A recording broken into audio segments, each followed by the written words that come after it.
What bad intentions could Batman have? This video is purely for entertainment and does not infringe on copyrights or laws. The rights to the novel and image belong to the original author. We do not claim ownership.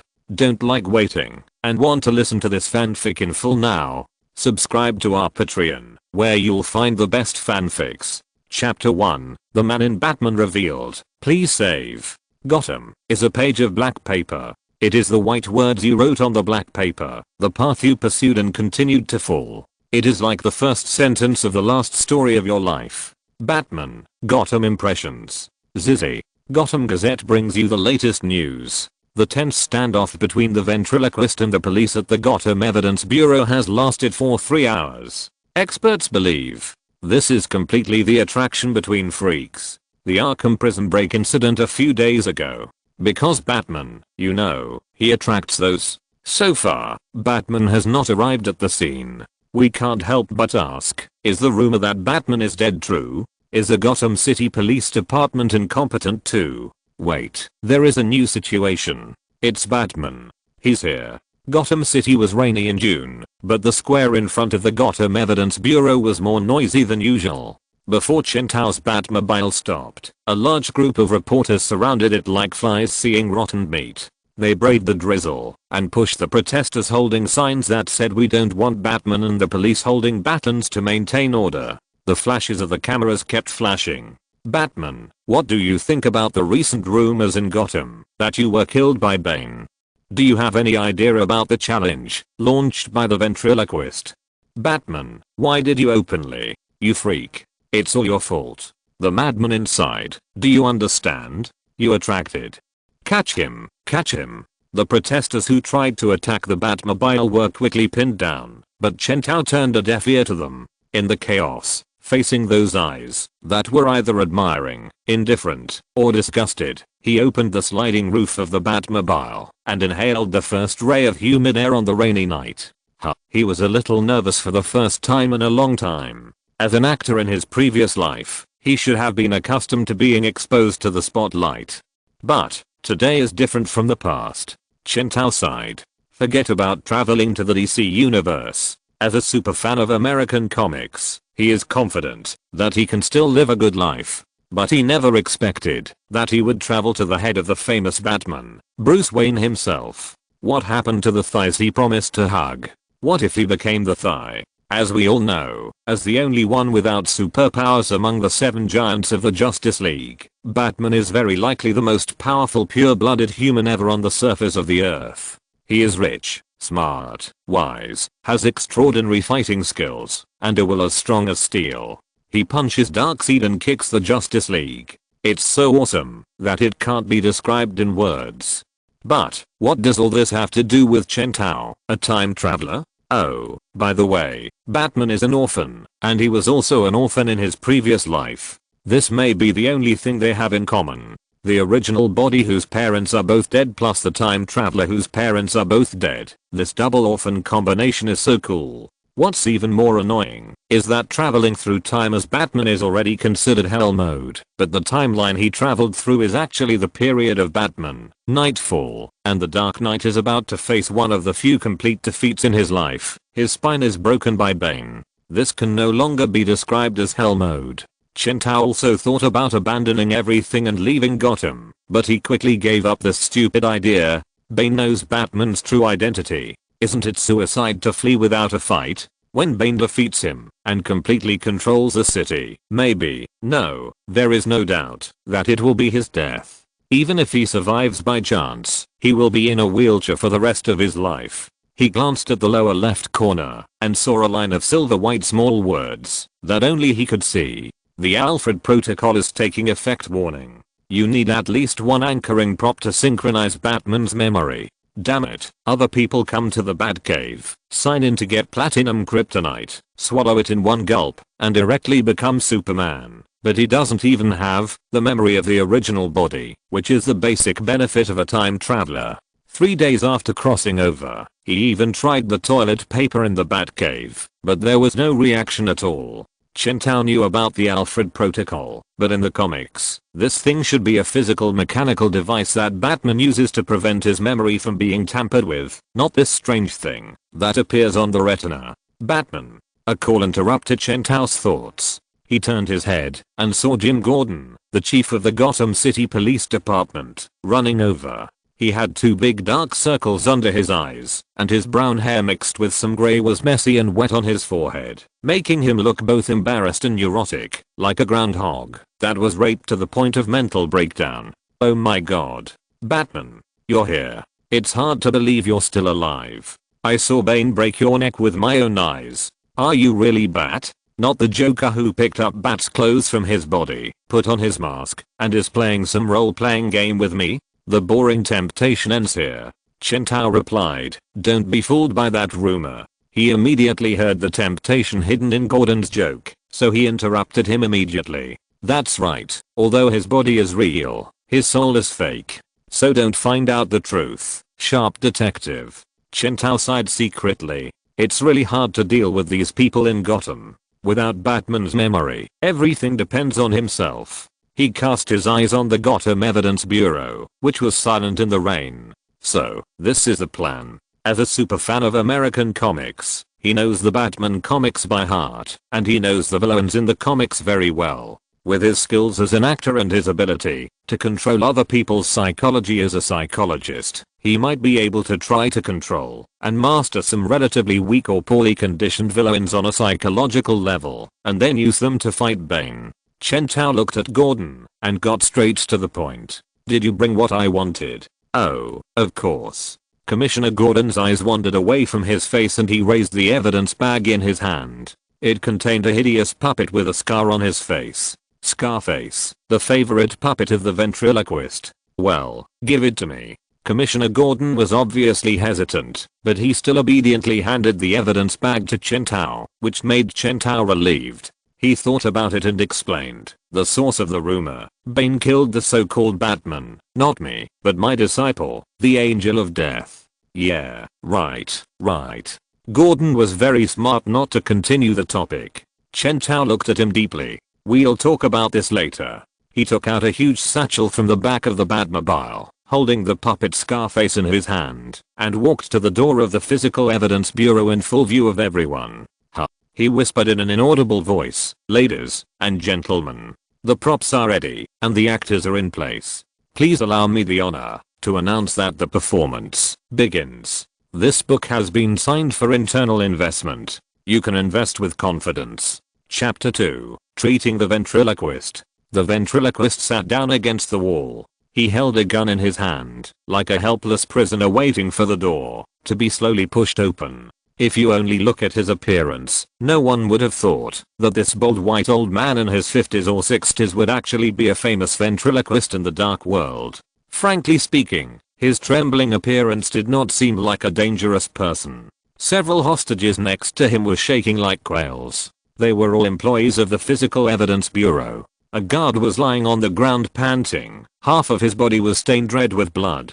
He tried to resist, but he was shot through the back of his hand before he could even pull out his gun in front of the ventriloquist. Oh, Mr. Socks. A white sock made of wool was put on the ventriloquist's left hand. This was a substitute personality he created when he couldn't find his own puppet Scarface. Is it really right to hurt others like this? He shrank back and said cautiously to his left hand, look, he's bleeding. Enough, Mr. Ventriloquist, you're too cowardly. His mouth was tightly closed, but the sound came from his stomach. The hand wearing the sock controlled the sock to open and close, as if the sock was talking, which was indescribably creepy and weird. What an idiot. Without the hostage, what can we exchange for Scarface? The sock on his left hand swung around vigilantly, like an aggressive venomous snake. There is a time to be kind. This bastard got shot. As long as they cooperate, I won't hurt them, right? But, shut up. Don't waste your energy on these boring things. Batman may rush in at any time. The ventriloquist sobbed in grievance, but still didn't dare to refute Mr. Socks, so he actually apologized to the injured guard sadly. I'm sorry. Dang. The violent knock on the door interrupted his voice. The muzzle of the ventriloquist's gun was immediately pointed at the hostage, and the voice switched to Mr. Socks's voice, which was low, dark, and full of crazy brutality, like a beast whose territory had been invaded. I said, "If you dare to come in, I will shoot through." Knock knock. This is Batman. Arnold hair stood up. He was too familiar with this voice. It was indeed Batman, but the situation today was a little weird. As everyone knows, Batman never goes out the door, and never knocks on the door. Mr. Socks mobilized all the muscles in his body, and began to tense up. He crawled on the ground, raised the muzzle of the gun, and prepared to attack. As long as Batman dared to come in, the bullet would lick him in the spit of the fire snake. Hurry up and open the door. Let Bat Daddy instill the sweet milk of justice into you. The nonsense that came out of the mouth of the always serious Batman made the ventriloquist's brain freeze for a moment, and also prevented Chintao from being attacked at the moment he opened the door. "Batman, you." After a brief moment of unconsciousness, the ventriloquist still reacted immediately. But the opportunity was fleeting, my friend. Scarface. The puppet blocked the muzzle of his gun, making his fingers seem to be stuck, and he could no longer pull the trigger. "Asshole, let me go right now." In an instant, a brand new voice sounded. If the voice of Mr. Socks was at best a frenzied thug, then this new voice was like the embodiment of darkness, the embodiment of the darkness in the ventriloquist's heart. Endless malice almost turned into ink dripping on the ground. The ventriloquist stood up from the ground. The timid, cowardly old man before was gone. He straightened his chest and bulged his latissimus dorsi, as if the devil was living in this short body. He closed his mouth tightly, and the socks in his left hand opened and closed, and the voice trembled and echoed in the small space. "Give Mr. Scarface back to us now. Don't do this. I've talked to Batman." The ventriloquist froze suddenly. The sound came from Scarface's body. Chintao kept his mouth shut. "Are you the only one who can do ventriloquism? As an actor, imitating others is a basic skill, and of course, voice is also included." The ventriloquist should have shot him in the head when they first met, but he failed to do it then. Next, it's his home court. He never thought of treating the ventriloquist by normal means. Mr. Socks felt the danger and ordered Arnold to shoot loudly. "Don't shoot. I talked to Batman. You are a good person. You have been forced to do bad things before, right?" No, I didn't say that just now, Scarface. I want you to shoot. Shoot. That's right. Listen to Scarface. Shoot. No, I order you as Scarface. You have to listen to Bat. Stop. Four kinds of voices mixed together. Chintao's ventriloquism and the ventriloquist's ventriloquism were fiercely competing for the dominance of the Scarface puppet. This is the most fatal weakness of the ventriloquist. Split personality brings suspicion. The tricks of ventriloquism are not difficult for Chintao. He imitates the behavior pattern of the enemy, and his imitation of Scarface's voice and the real Scarface's voice appear alternately, which completely confuses the ventriloquist. In the fierce quarrel, Chintao opened his bag with his other hand, which was full of hand puppets, a kind of toy that you can put your hand into to control the puppet's movements, of various types. Arnold's eyes were attracted by him, and he subconsciously asked, "What does this mean?" Chintao suddenly stretched out his hand. Damn it. In a flash, the muzzle of the ventriloquist's gun pointed at Chintao's chin like a spring. But it was too late. The voice of the Scarface puppet almost gave the ventriloquist an opposite order at the same time. So when the ventriloquist cleared his confused mind, the socks were already in Chintao's hand. Disarmed? Question mark? No. Mr. Socks. The ventriloquist screamed earth-shakingly. What do you want to do to Mr. Socks? Without the help of his sock personality, he turned back into an ordinary old man. Chintao ignored him and kicked the poor old man into a corner. "You are safe now. Get out." The hostages looked at each other, then screamed in unison and ran out. Even the guard who had just been lying on the ground got up by himself, screaming and showing off his injured hand, running faster than a rabbit. Chintao maintained a bat-like expression until the hall was empty. Chintao walked in front of the ventriloquist, raised the smelly socks expressionlessly, and then tore it to pieces in front of the ventriloquist. No. The ventriloquist rushed over and grabbed the remains of the socks, as if his parents had died. Woo woo woo woo. No. Socks. How can I live without you? Socks. Socks. Take me away. Take me away, Socks. But before he could finish crying, Chen Tao grabbed him from the ground and slapped him twice. Stop crying. Look, what is this? Scarface. Arnold was about to rush over, but with a snap, Chen Tao twisted the Scarface puppet into a knot in front of him, and then crushed it to pieces on the ground with his feet. After forcibly distracting him with physical means, Chen Tao threw him on the satchel full of dolls. Don't think about the old dolls, try the new ones. There are dozens of them here, pick whatever you want. The ventriloquist was stunned by the personality correction punch. His eyes were empty, and he had not recovered from the blow of losing 2 personalities in a row. He grabbed a doll in a daze, and the next second, a new sound came out of his stomach. Due to extremely severe schizophrenia, the ventriloquist has a tendency to create evil secondary personalities. In essence, the identities of these secondary personalities are protectors, to protect the cowardly main personality Arnold.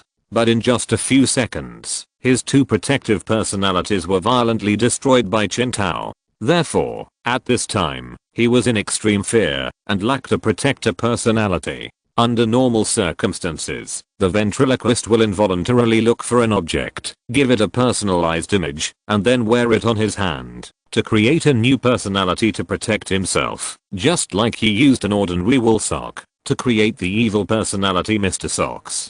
But what would happen if dozens of toys were suddenly stuffed into him at this time? Wow, this is chapter 2. Chapter 3, the Alfred Agreement is in effect. Oh my god. Rhino, tiger, rabbit, turtle, hedgehog, cat, gorilla, lion, elephant, monkey, beetle, dinosaur, watermelon, banana, apple, blueberry, grey clothes, robot, cowboy, police, construction worker, nurse, doctor, sir. Stop fighting. Stop it. Stop it. Chen Tao squatted leisurely beside him, watching the ventriloquist wearing a stuffed toy on each of his 10 fingers and 10 toes, fighting each other. There were also a large number of toys placed around him, participating in this big personality fight. He could even see that smoke began to rise from the ventriloquist's middle-aged bald head. The whole person seemed to have turned into a human speaker. Countless miscellaneous sounds rang loudly on his short body, and his body became a mess. The ventriloquist screamed. It was originally just a fight between dolls, but now it has affected Arnold himself. A bird puppet seemed to have successfully persuaded the other puppets on the other fingers. The 5 puppets twisted into fists, and the fist of the frame hit Arnold's own eye socket. Help. Help me. Chen Tao shook his head, looking at him like he was looking at trash. He is indeed a psychopath. There is no hope for him. It turns out that in history, when the ventriloquist invaded the evidence room of the Gotham City Police Department, he was able to calmly choose the police puppet as his newly born secondary personality because he had the strongest secondary personality Mr. Socks to suppress him. But now it is different. Mr. Socks was killed by Chen Tao. The strength of each newly created personality is similar. How can it be possible to distinguish the dominant one in a short time? They are equally matched and gathered together, just like dozens of viruses running on the same computer. His 2 eyeballs tilted in different directions, saliva flowed from his mouth, and he let out an unconscious howl of abba abba. It's almost done. The next stage of treatment must be started immediately. It would be bad if the brain CPU really burned out. So Chen Tao walked into the pile of hand puppets and found a Batman plush toy. This is a cartoon-like mini Batman baby, with a pacifier in his mouth, wearing a black coat, a diaper, and a cloth belt sewn around his waist. He looks very cute, and is the type that little girls will like.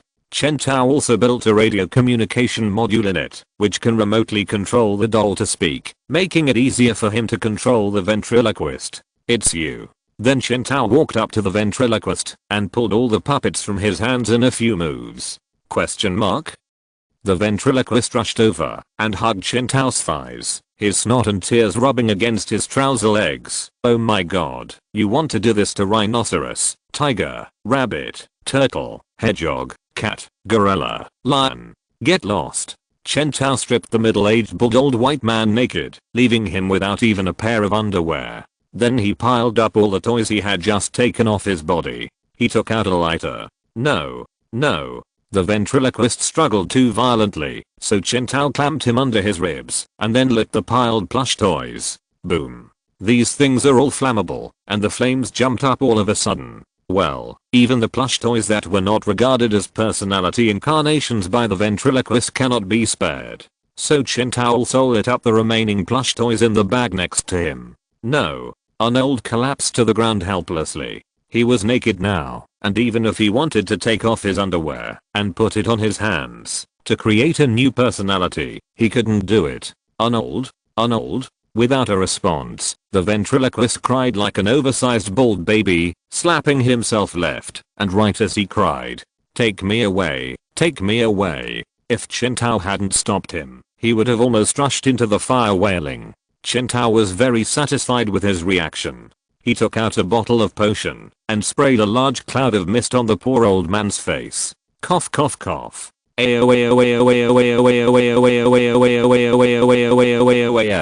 The ventriloquist stopped howling this time, and he convulsed, as if he had epilepsy. Fear potion. A poison made by the scarecrow. The effect is to amplify fear. See. No matter how many new friends you make, I will kill them all. Hehehe. Chintao came in front of him, grabbed his neck, and forced him to look into his eyes. The ventriloquist began to howl loudly again, and Chintao even suspected that he would vomit his throat out of his mouth in the next second. Although it is not clear what the ventriloquist saw specifically, from his perspective, perhaps the whole world was burning. The flames, the Batman he feared the most, the panic caused by the lack of a protector personality, and the fear toxin, mixed and boiled into a pot of extreme fear. The taste was just right. Only this, the the mini Batman baby, will be the only friend I allow you to make. Chintao stuffed the toy Batman in his hand into his hand. He will replace my will and will always monitor whether you are listening to me. Don't throw it away. Don't leave it. He won't let you kill people like Scarface. He will let you listen to me. He won't hurt you. I won't hurt you either. All this is for your own good. Chintao yelled at the ventriloquist's head at the highest volume, and the sound waves and the saliva sprayed on Arnold's face, causing a severe psychological shock to him who was in a trance. He held the mini Batman baby toy, and a crystal tear fell from the corner of his eye. Then, there was no response. It's broken. It won't be broken, right? Chintao slapped him twice with great concern. Speak. Come on. Smile. The ventriloquist remained speechless. Arnold, don't be afraid. As long as you listen to Batman, you won't be hurt. A deep voice, very different from Arnold's original voice, and faintly similar to Batman's voice, sounded. A smile appeared on Chintao's face. Success. Remember, from today on, you are Batman's dog. Woof. Ha. Something seems wrong. Never mind. It doesn't matter. Chintao's attention was attracted by the silver-white text flashing wildly in his mind. Warning. Warning. Anchored item detected. Obtained. Ventriloquist's personality destruction tears. Introduction. The tears left behind by the ventriloquist's secondary personality after the complete collapse. Only very immoral people can obtain it through a series of brutal means. You may be able to use it to summon the Batman of a parallel universe. However, can the existence summoned by the product of immorality be a powerful person? Yes, that's right, you got him, but you've lost your morals. Is all this really worth it? Chintao suddenly looked at his hand. The tear of the ventriloquist was slowly drying up. Crisis energy units converted. 10 Batman's memory can now be synchronized. Chintao was excited. Has the plugin arrived? The agreement has been activated and is taking effect. Already in effect. A new Batman has been discovered and is being numbered. Your number is 52. Alfred Protocol has been initialized. A mortal body is not inferior to the Monster King. With human power, I'm on par with the Holy Emperor. In the dark world, I'm in a panic, and I watch with my body. Bat Shadow Knight, still unparalleled today. Evil followers and rebels are afraid of my divine light. Ghosts and monsters are all unstoppable. The shadow lamp is bright, and the light shines forever. Dear Batman number 52, welcome to join the Bat Corps. Chapter 4. There is a big problem with this basic welfare. Warning. Anchor item ventriloquist's tears of personality destruction detected. Looking for the Batman that this anchor item can target. Warning. This item has not found the target Batman, randomly matching weak and low level Batman. Success matched, Batmobile, danger level, F synchronizing. Success, your current crisis energy is 0. Warning. This Batman comes from the dark multiverse, has a rather evil mind, and may damage Batman's morality and reason. The cells are boiling, howling in joy.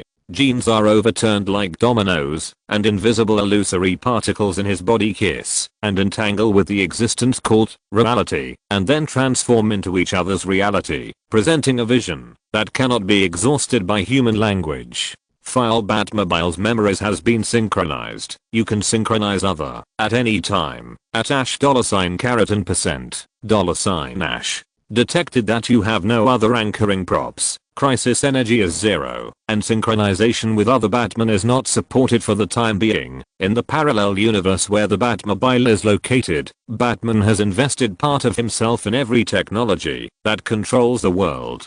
He became part of the people's lives, providing a comfortable and safe life for the sheep. But the sheep started a revolution. They didn't want to live in peace and contentment. These idiots just wanted freedom, with all the shortcomings that come with it. I was systematically wiped from this planet, and my electronic technology and physical personality were destroyed. I can only upload my consciousness into this huge car body. No, I'm not the Batmobile. Not even Batman. I'm Chen Tao. Chen Tao was immersed in it for only half a second before he woke up immediately. Memories hit his brain in a chaotic manner, causing his temples to throb non-stop. Wait. Temple. It was so funny. There was no temple at all. Chen Tao lowered his head and saw that the wheel had replaced his arm and was spinning on the ground. There was a bang, the sound of glass breaking. Chen Tao wanted to turn his head. There was no head to turn. He saw from the rearview mirror that his swollen body had crushed the glass door of the next room. I turned into an off-road vehicle, HMM. Huge memories were still being stuffed into Chen Tao's brain. This was the life of the Batmobile. Love, hate, affection, hatred, all the reluctance and sorrow. He couldn't control a violent emotion in his heart, wanting to destroy the whole Gotham. He looked at the ventriloquist, and the desire to kill and destroy immediately surged up. He suddenly wanted to take a bath in the other's blood. Chen Tao felt that, if he lived in an online game, he would probably have morality -1, -1, -1. This is probably the side effect of receiving memories, a complete mental pollution, evil. But this does not conform to my moral values. What good will it do me to kill the ventriloquist? Chen Tao's mind was swept into the trash can with a flash of his mind. The process was so easy that even he himself felt speechless. I understand. The good Batman raises the upper limit of morality. The evil Batman lowers the lower limit of morality. And I have no morality. Proud point JPG. He is not Batman at all, and he cannot agree with the other party's 3 views, let alone understand the moral choices and struggles that he has made in his memory. Since he can't empathize with him at all, he will naturally not be affected. Just like the trolley problem, everyone else is thinking about who to save, but he is the only one who is thinking about how to take photos and sell them to newspapers to make money. The two are not on the same channel at all. Of course, this is only because the Batmobile is too bad, the negative emotions are too little, and he can't empathize with it. If it was a stronger evil version of Batman, would the result be different? But for the time being, this is still unknown. Chen Tao quickly turned his attention to another question.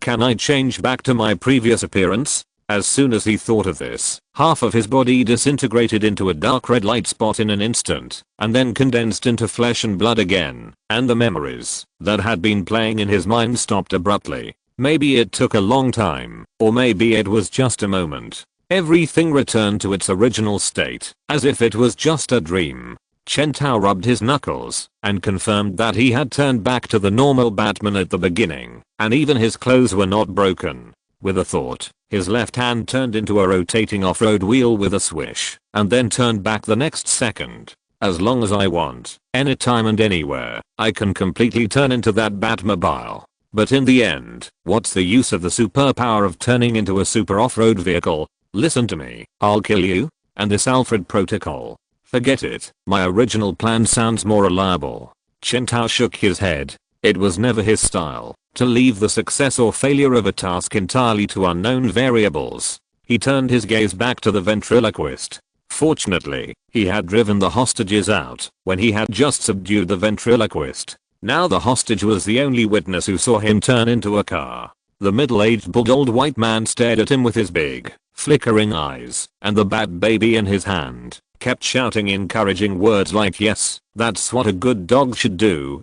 Don't tell anyone about what happened just now. Woof. Speak human language. Okay." Ignoring these details, his original plan had gone smoothly so far. The snowball had already started rolling. With the ventriloquist, he could finally hide behind the scenes and manipulate the other party to subdue more villains. He could also use the identity of the ventriloquist and use Batman's money to hire some international mercenaries. By then, the villain army and the mercenary army would rush in without martial ethics, and even if Bane had 3 heads and 6 arms, he would be beaten into a cookie. There was no such thing as going into battle in person. Even if I jump off the Wayne Tower and die outside, I will never. After all, he is a time traveler. It is true that he likes Batman comics very much, but it does not mean that he will be Batman in reality, who would give up his huge fortune and vent his chaotic emotions on the streets like a big bat late at night. He also instigated teenagers to wear colorful clothes, no pants, and fight against murderers and lunatics.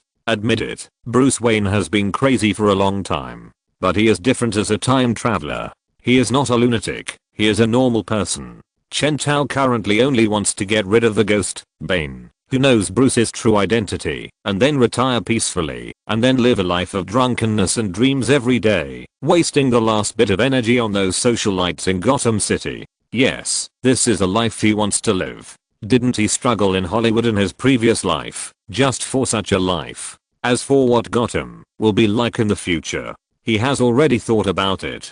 Do you really think that the Kryptonian with the Man of Steel and the 5,000-year-old demigod princess from Amazon are just eating for free? Although Chen Tao has not found Clark Kent in the Daily Planet in Metropolis, nor has he found the antique appraiser Diana Prince in Boston, but the Daily Planet already has Louis. According to the time calculation, these two will soon come out to stir up trouble. So now he just needs to deal with Bane, at least to save his life before these two giants make their debut, and the wonderful billionaire life will beckon him. As for those cosmic crises, at worst, he can be a spoiler dog. There are so many superpowers and demigods in the Justice League. Will they be defeated and need an ordinary mortal like him to save the situation? Chen Tao's heart is full of hope for a comfortable life in the future. But now, the first thing is to defeat Bane. Well, to be more specific, now it's time for the ventriloquist to call for cannon fodder.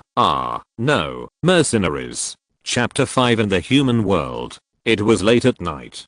Bane and his men left their hiding place and walked on the streets of Gotham City's slums. In the imagination of ordinary people, the big villains are usually strong and powerful, as strong as bulls, and look like the kind of sturdy men who can eat 3 children in one meal. But in fact, yes, Bane is such a person. But even so, in Gotham, some people who are desperate will seek help from such vicious freaks. For example, now, excuse me, can you save my mother? A little girl stared blankly at the muscular monster as burly as a mountain looking down, and couldn't help but timidly grabbed the puppet in her hand. It was a puppet picked up from the trash can, which matched her shabby clothes very well. My mother has cancer, she needs medicine, she is in too much pain. People say that only God can help her. She trembled and looked at Bane with hopeful eyes. Can you help me?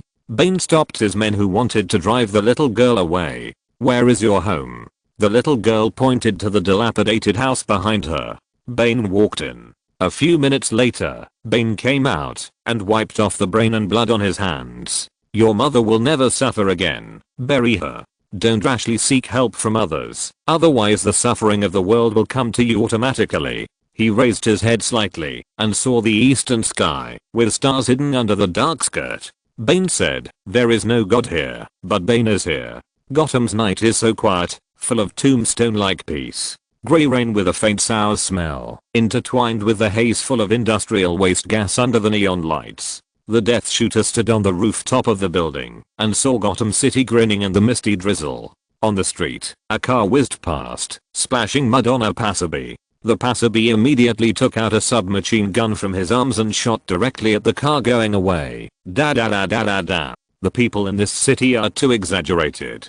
As Death Shooter thought about this, he skillfully took out an anti-tank rocket launcher and a mortar from his bag. He gave a thumbs up to the building in the distance, measuring the distance and wind speed. I must remind you, Death Shooter, my mission requires that no one be killed or injured. The voice of the employer came from the headset. Ventriloquist, you have been a gangster for so many years. How did you come up with such a superhero-like requirement of not killing people? A bad guy should look like a bad guy.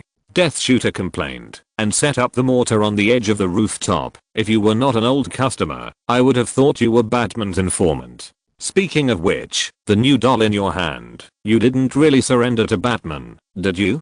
Didn't Batman give you a set of Robin uniform without pants? Empty. The mortar was fired, drawing a deadly parabola in the air, and the voice of the ventriloquist came at the same time. Deduction for the death. Okay, I get it, don't worry. Death Shooter licked his lips and raised the anti-tank rocket launcher. Bang. The rockets were launched later but arrived first, and they and the mortar shells made a French kiss on the roof of the building. Boom. With a loud noise, the roof of the building was torn open like a can, and it was blown to pieces, revealing the panicked enemies below like ants. Look, I told you, I will bring the Mad Hatter to you intact. Death Shooter took out his sniper rifle, but did not move. But now, my employer, because of your distrust, I don't want to do this job. What? After being frightened like this, the Mad Hatter will probably hide. It will be 10 times more difficult to catch him again. Besides, Gotham is the city covered by Batman, and there are not many mercenaries willing to come here. Employer, you don't want to fail to complete the mission, do you? Enough. State the conditions directly. Death Shooter looked up at the sky at a 45-degree angle and said without hesitation, righteously, clearly, and righteously, it will cost more money. The night is like a girl who has taken off her clothes, lingering with the city sincerely and passionately. The Cheshire Cat strolled gracefully in the empty corridors of Gotham Heights High School, with sirens and countless people shouting in panic outside the window. I must remind you, ma'am, the target of this mission, Mr. Sass, is a deadly killer just like you.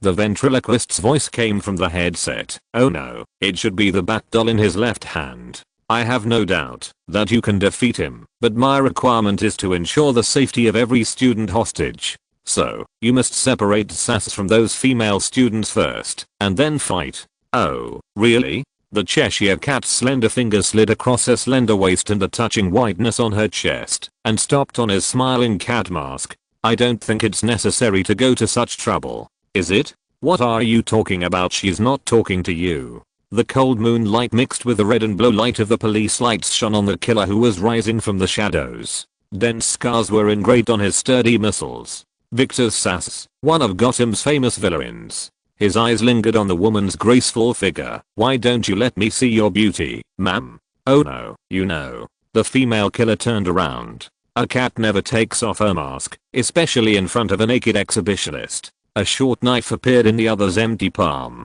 The Cheshire Cat sighed. She took out a retractable knife from the back, and then took out a lot of shurikens from the middle of the front, like a hamster pouring out its own food. Then she tilted her head. Cat fight? Cat fight? Gotham's famous exhibitionist and serial killer Mr. Sass showed a twisted smile. Cat quest. Cat quest. In the Batcave under Wayne Manor, Chintao was using the voice of a ventriloquist to remotely macro-control those mercenaries like a bald guy. Enough. State the conditions directly. What? I have to pay more. He waved his hand and said in a dog-eater voice, more. I can pay more. He turned around and saw the third-generation Robin Tim Drake holding a piece of paper in front of him angrily, which read, Batman, I still can't believe that you didn't take me with you and spend money to find those mercenaries to help you deal with Bane. The real ventriloquist squatted in the corner with an innocent look on his face, trying to pretend that he was a real dog. Tim looked at him and felt his fists hard, but it was not good to beat him up in front of Batman. So the young Robin could only grit his white porcelain teeth and continue to write with grief and indignation. And not only did you bring the bad guys outside home, but you also called other bad guys in front of me. Batman hung up the phone and sighed. The third generation Robin was silent for a while. He asked, is it because of Paul? Jane Paul, the angel of death who was killed by Bane in the previous article? Not exactly. Chintao replied, listen to me. He turned around, grabbed the other's shoulders, and looked straight into Robin's eyes. I plan to retire. Wah, what? This unconventional answer confused Robin. Youth will eventually fade, Tim. Youth is gone. Gold cups are gone. Old dreams are gone. Batman is just a dream that an 8-year-old boy doesn't want to wake up from. And now it's time to wake up. I want to do one last thing for Gotham, and then live a normal life. The life I deserve. You too, Tim. You are a successful student, smart, and have a father and a mother. You don't understand how rare this is. You should deserve all the good things in the world. You should go to school and meet your soulmate one day. She will have blonde hair and sea blue eyes, or burgundy hair. Her last name may be Gordon, or Brown, but one day she will be Drake. You will know each other, and fall in love, my child. Such a young and pure love is something I will never have the chance to do again. We should all escape from this nightmare. With a bang, the tray in Alfred's hand fell to the ground behind them and shattered. He covered his face and cried with joy. Is this real, Bruce? Am I really not dreaming, Bruce? Chapter 6 Smart. Killer Croc bit the rat in his mouth to pieces. Broken bones mixed with blood dripped from his fangs, creating red ripples in the water. He opened his mouth and exhaled a bloody breath. Killer Croc Waylon Jones was over 2.2 meters tall and had dark green scales that could withstand rifle fire. His claws and fangs glowed coldly, making him look more like a big crocodile walking upright than a human. He looked ferocious and not very smart, but even if his mind succumbed to primitive perception and animal instinct, he still clearly remembered the name of the man who hurt him. Bane. The name echoed in his mind like an endless scream. He walked through the dark places of the Gotham sewers, searching for the breath of his enemy in the universe of stinky explosions, filth and exhaust gas. His arm was still aching. Last time, he only managed one move in front of Bane before his arm was broken. Killer Croc knew very well that he had become a tool for Bane to prove his strength to Batman. This was a great humiliation, but also an incomparable motivation. The anger in the beast's heart was burning fiercely. In nature, crocodiles have always been an animal with a strong sense of revenge. But, before revenge, he had to find something to eat. Thinking of this, the ferocious beast lost its power. He snorted with a sluggish sound. Woo, I'm hungry, but mice are not hungry at all. It's okay, I won't be hungry after a rest. The big crocodile squatted in the garbage dump with grievance. Although he was a warm-blooded creature, he still had certain reptile characteristics, such as liking to sit still for hours. But at this moment, his keen sense of smell detected a fragrance. The fragrance was so tempting that he stretched out his curled body like a hedgehog. What a good smell. It smells so good. What's this smell? It's a roasted whole pig. No, the sewer where I'm hiding now should be above the slums. Why would there be? But it smells so good. Killer Croc's brain worked lazily for a while and then stopped working. As the strings in his brain snapped, his cold vertical pupils also changed into strange shapes. Delicious. With a bang, Killer Croc, drooling, lifted the manhole cover and crawled out from underground. This was an abandoned open-air parking lot with abandoned car wreckage and various construction waste piled everywhere. There was no one around. It was late at night in Gotham. The mist had dissipated and the moon was bright and the stars were sparse. The cool evening breeze and the fragrance lingered, leaving kisses in every corner of the air. Under the bright moonlight, Killer Croc saw a golden roasted pig placed in the center of the open space. Killer Croc's nictitating membrane flipped, and his reason returned to the line, revealing a humanistic thinking color in his enamel pupils. It's a trap. The intention of entrapment is too obvious. Was the roasted pig also poisoned? There was no unusual smell in the air. Oh, is it a deodorant? Who would go to such great lengths to do this? Yeah, who is it? I don't know. Killer Croc was stuck when he came to this point. Hiss, my head is itchy. How should he think about this later? Forget it, never mind. But, no matter who set this up, Killer Croc has no intention of retreating at all. Killer Croc was clear-headed, but he looked like a pig, staggering, drooling, and walking towards the roasted pig step by step. He had already made up his mind. No matter who was behind the scenes, he had to make sure that Killer Croc had eaten the poisonous bait before he could take the next step. And he had to play by his own rules and take the bait into the underground water pipe. If the other party really came down to see if he was poisoned, then the identities of prey and hunter would be reversed immediately. If the other party did not come, then he could also observe secretly and then take the initiative to kill. In this way, no matter what, the initiative was always firmly in his hands. Killer Croc couldn't help but give a thumbs up to his IQ in his heart. I'm so smart to have come up with such a plan in such a short time. Then he grabbed the roasted pig. The next second, sizzle. Hundreds of thousands of volts of electricity passed through his body in an instant, making him burnt inside and tender outside. He fell to the ground and twitched constantly, and his dark blue scales were all blackened by the electricity. Bang! The 4 searchlights buried in the garbage pile suddenly lit up, illuminating the entire abandoned parking lot as bright as day. No way. That's it?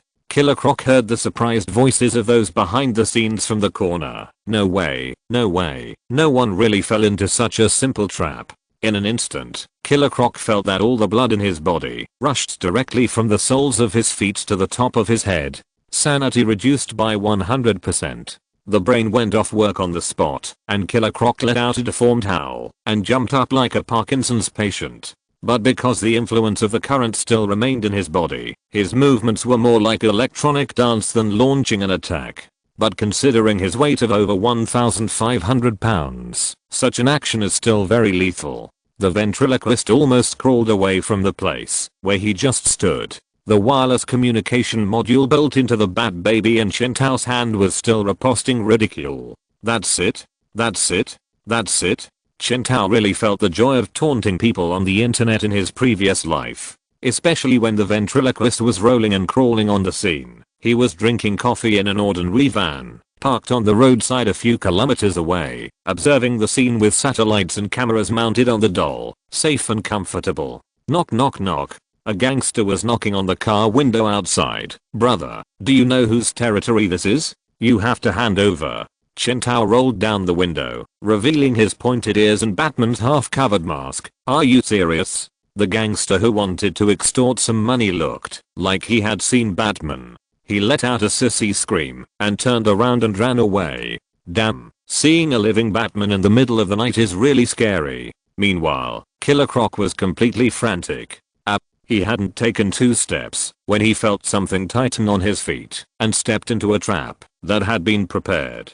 Dozens of lassos sprang up from the dirt on the ground and climbed up his body at a dizzying speed, tying him up like a dumpling. Killer Croc fell into the trap again and became even angrier. But he was hungry, numb, and sad, and couldn't break free at all, so he could only crawl on the ground sadly. It was successful just like that. It was successful just that easily. Deadshot emerged from his hiding place and looked at the man dressed in yellow and blue, who looked like a superhero, with disdain. Enough. Stop talking, Captain Javelin. You should really thank our employer for taking the initiative to take on the task of attracting the enemy so that you can get to where you are now. He said sarcastically, I think the task just now is more suitable for you. I actually made $2 million in one go from this order. So easy. But it was obvious that the somewhat excited Captain Javelin didn't listen to what Death Shooter said at all.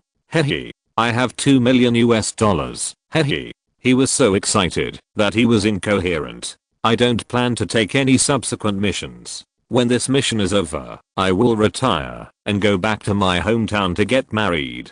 He said almost devoutly, this is the best day of my life. Death Shooter was speechless. He ignored this idiot who came to serve as a background board and said to the Cheshire Cat beside him, send a message to Slipknot and to 2-Man and ask them to come over. Cheshire Cat nodded. She was in a good mood to get the money without doing anything. Well, although it went unusually smoothly since the target has been captured, then Death Shooter turned his head and said to the ventriloquist who was lying next to him and gasping for breath, dear employer, I'm very curious. You have always not allowed us to kill Killer Croc, saying that you want him to work for you. He pointed at the furious Killer Croc. Now, do you still plan to do this? Of course, Arnold shrank back and couldn't speak at all. The bat baby toy in his hand answered, I can do. Unforgivable. But he was interrupted before he finished speaking. Killer Croc fell to the ground, twisted his body, and let out a deafening roar. Deadshot calmly put down his hands covering his ears. Okay, but in fact, I think you are probably now an enemy of this beast. It is basically impossible to calm him down, let alone let him work for you. Chapter 7 Money Ability. Under the illumination of 4 huge searchlights prepared by the mercenary team, 2 box trucks drove into the abandoned parking lot. Slipknot and the tattooed man closed the car door and walked over with a stern face. They, like Deadshot, Cheshire Cat, and Captain Javelin, were all mercenaries hired by Chintao. Of course, in their opinion, it was the criminal ventriloquist who hired them, not the famous Batman. Slipknot was a strong Mexican who was good at using a lasso. The trap that had tied Killer Croc like a dumpling was made by him. At this moment, when he saw Killer Croc tied to the ground, the corners of his mouth could not help but curl slightly, and the tattooed man, like his nickname, looked like an ink painting covered with bird shit. Compared to a killer, he was more like a sailor who made a living by the sea. As soon as he arrived, he taunted mercilessly, haha.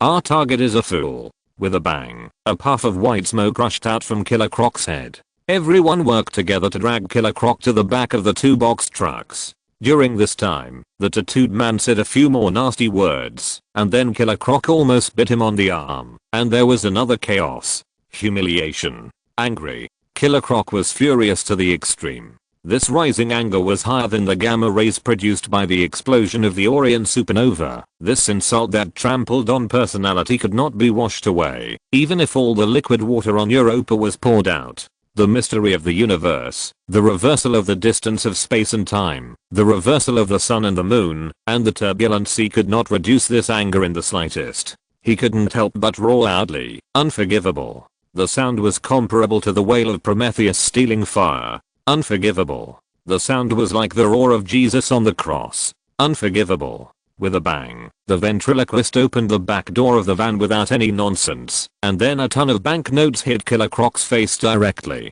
No tricks, all fucking dollars. Because of the rough action, the green mountain of money collapsed directly, falling from the car to the ground, like a box of toilet paper that was overturned. Killer Croc's voice stopped abruptly like a drake with its neck strangled. This money is an advance on wages. As long as you nod, they will all be yours. No, unforgivable. With a bang, the ventriloquist opened another van, and another ton of banknotes poured down, and the cold rain of money hit Killer Croc's face randomly. Killer Croc was so angry that his face turned red. Don't insult me with these banknotes again. He wanted to scold the other party righteously. He, Killer Croc, was a cold-blooded beast, a cruel freak, but he was not such a casual person. Is it great to have money? Is it possible, just because you give me money, I will kowtow to you and worship you? Pa. A banknote was stuck in his eyes, blocking his vision. Unforgivable. Forgive, forgive, forgive, forgive, forgive. Killer Croc staggered. The dizziness of being hit by a huge amount of money made his brain language module directly scrapped in a short time. He held the money and said very seriously, Dad. Deadshot. Then Killer Croc suddenly remembered that he was a black man, and black people generally don't have a father. Ahem. What I mean is, I have been wondering for most of my life, but I hate that I haven't met a wise boss. If you don't mind, I'm willing to. Oh my god, there are at least tens of millions of dollars here. Captain Javelin jumped directly into the pile of money. I'm going to die. Get out of here. Killer Croc was furious. This is my money. Although she is yours, I'm the one who is holding her in my arms and raped her wantonly. Killer Croc was furious. He was tied up like a dumpling, but he actually bounced up with the strength of his waist and abdomen, and then rolled into the pile of money. Mine. Mine. Deadshot also felt that he had lost his ability to speak. Looking at the money under the light, the more he looked, the more dizzy he became. Unlike Javelin, he is not a person who has never seen money. So the estimation of the amount of money would not be as wrong as the Javelin. Tens of millions? This is at least 200 million. Damn. He had no idea that the van driven by Slipknot and the tattooed man was full of fucking money. I'm afraid the tattooed man and Slipknot didn't know either. For a moment, he wanted to shoot everyone present and run away with the $200 million. But fortunately, reason finally took control of his brain. He clearly realized that if someone could pay $200 million to bribe Killer Croc, they could also pay $200 million to buy his head. He has a daughter, and the monk can run away, but the temple cannot. Although the money is good, he is afraid that he will have a life to take it, but not to spend it. And most importantly, there are more than 2 tons of money here. Even if he gets it, he can't take it out of Gotham. He forced himself to turn his head, and then he met the red eyes of Slipknot and the tattooed man, which scared him so much that he pulled out his gun. Oh, calm down, guys. While secretly guarding against these 2 unprofessional idiots doing something irrational, Death Shooter said, "Ventriloquist, where are you? This time he won't call me employer." What? The ventriloquist is the employer? I don't believe you. If a middle-aged balding white man can casually take out $200 million, why would he bother with the Gotham gang? For no reason. Deadshot thought of the Batman doll in the ventriloquist's hand and shuddered. Once he thought of the bat figure, he felt a dull pain in his ribs. The last time he came to Gotham, he had a fight with Batman on the train and broke 3 ribs afterwards. I don't want him anymore. I don't want him anymore. Deadshot shook his head. First of all, let's rule out Batman. He would never do such a thing. So, someone who has money and can mobilize gangsters like the ventriloquist. Is it the Penguin? Or Two-Face? The Riddler? It can't be the Romans. He has fled to Hong Kong. Maybe we should expand the suspects a little bit. For example, Bruce Wayne? Forget it. He has no motive, so let's rule him out. Ventriloquist, ventriloquist. Damn you. Let the real employer talk to me. What are you talking about? Don't play dumb with me. Both the tattooed man and Slipknot had strange looks in their eyes. Death Shooter stared at them closely and slowly backed away. No matter how dumb Javelin was, he realized that the atmosphere was a little unusual. He crawled out from the pile of banknotes and stood next to Death Shooter. Only Killer Croc was still lying on the ground and laughing like a cat that had inhaled catnip. Death Shooter did not intend to have a fight here. It was not that he was not sure that he could kill everyone present except Killer Croc, but this feeling of being secretly calculated made him very unhappy. The person behind the scenes seemed to be sure that he had a family and a career and dared not act rashly and planned to use him to suppress this group of unruly mercenaries, and if the suppression failed, it would be acceptable to use him to eliminate the unstable factors in the team. Wait, Death Shooter suddenly realized that the other party had even calculated his idea of not wanting to fight. That is, the situation of Death Shooter failed to suppress, killed everyone, and caused the loss of combat power controlled by the mastermind behind the scenes would never happen. This feeling was too weird. Why did he know me so well? As for Killer Croc, if he wanted to take the money and run, the $200 million would immediately become a bounty on his head, and the people present would immediately start killing people to share the money, and if he was willing to accept the job, in order to keep the salary he just received, he would have to stand with his Deadshot, and the 2 of them would join forces to kill the other 3 people present, and it would be foolproof. Then at this time, the mastermind behind the scenes would let the ventriloquist come out to draw cakes, coerce and lure, and the 2 guys would regain their reason and probably put away their greed soon. This hand played a good balance, but didn't he think about playing too hard? At this time, he noticed that the Cheshire Cat quietly walked to their side, forming a horn with him, facing the 2 guys Slipknot and Tattooed Man. Oh, there is a backup plan. Did you bribe the Cheshire Cat in advance? Damn, why didn't you bribe me? Deadshot bit his back teeth to pieces and didn't reflect on his habit of asking for a higher price. The tense atmosphere disappeared and the Death Shooter lowered his gun and looked at the ventriloquist unhappily. So, the real boss, don't you want to show your true colors? Then he saw the ventriloquist nodded and took out 5 headsets from his bag.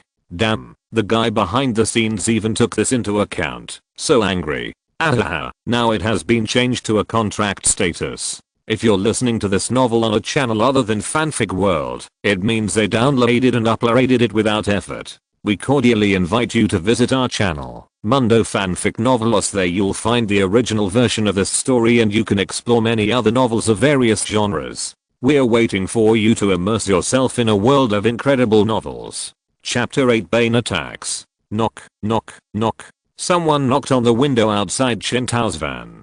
Chen Tao rolled down the window and saw that the gangster who had come to extort money just now had brought more people with him and stood outside his van, holding machetes and crowbars.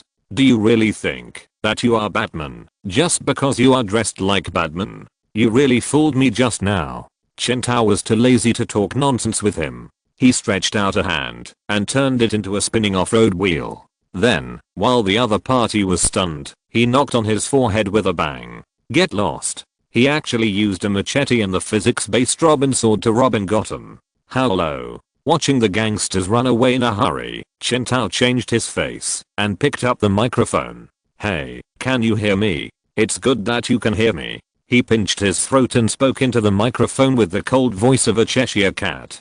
Good day, dear mercenaries. Then he quickly switched to Death Shooter's voice. I'm glad that you didn't have any conflicts. Believe me, this is what I want to see. Now, untie Killer Croc.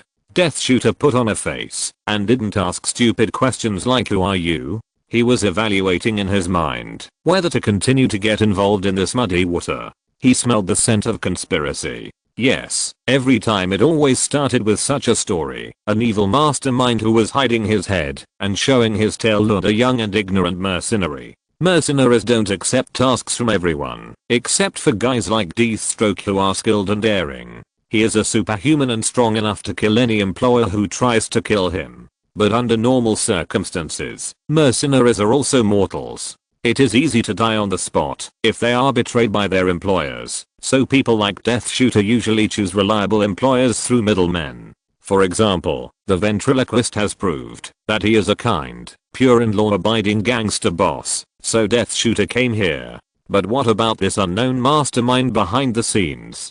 The ventriloquist untied the rope of Killer Croc. The beast jumped up from the ground with its fangs and claws bared. At such a close distance, the muzzle of the gun of the Death Shooter was lowered. But fortunately, the big crocodile did not attack them. He ran into the pile of banknotes with shining eyes, picked up each banknote from the dust with a heartache, and stuffed it back into the car carefully.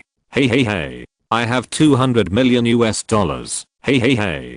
Captain Javelin was jealous and said, damn, why is my salary only? Chen Tao switched to Javelin's voice again. Don't envy Killer Croc. He just advanced the basic salary for the next 4 years, and I'm a generous employer. As long as you complete the tasks I issued, I promise you that in a few months, everyone present will be able to go home with hundreds of millions of dollars. This is an unprecedented big job. It depends on whether you have the courage to take it. Death Shooter immediately made up his mind that he would get involved in this muddy water. It was not for the money, but mainly because he liked adventure. Chen Tao rambled on and on about a bunch of nonsense, which can be summarized as follows.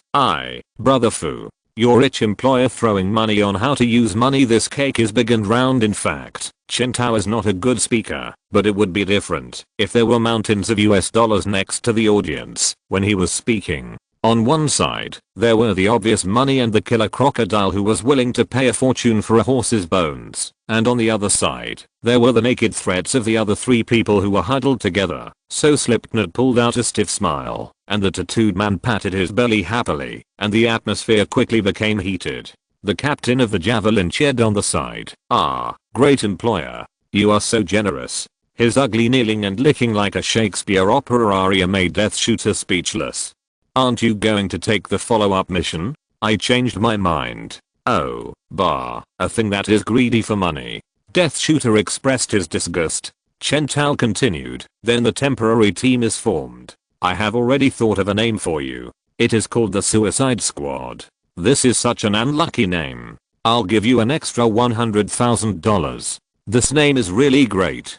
Who cares? Anyway, good words don't cost money. Anyway, Deadshot breathed a sigh of relief. The current mission has been completed.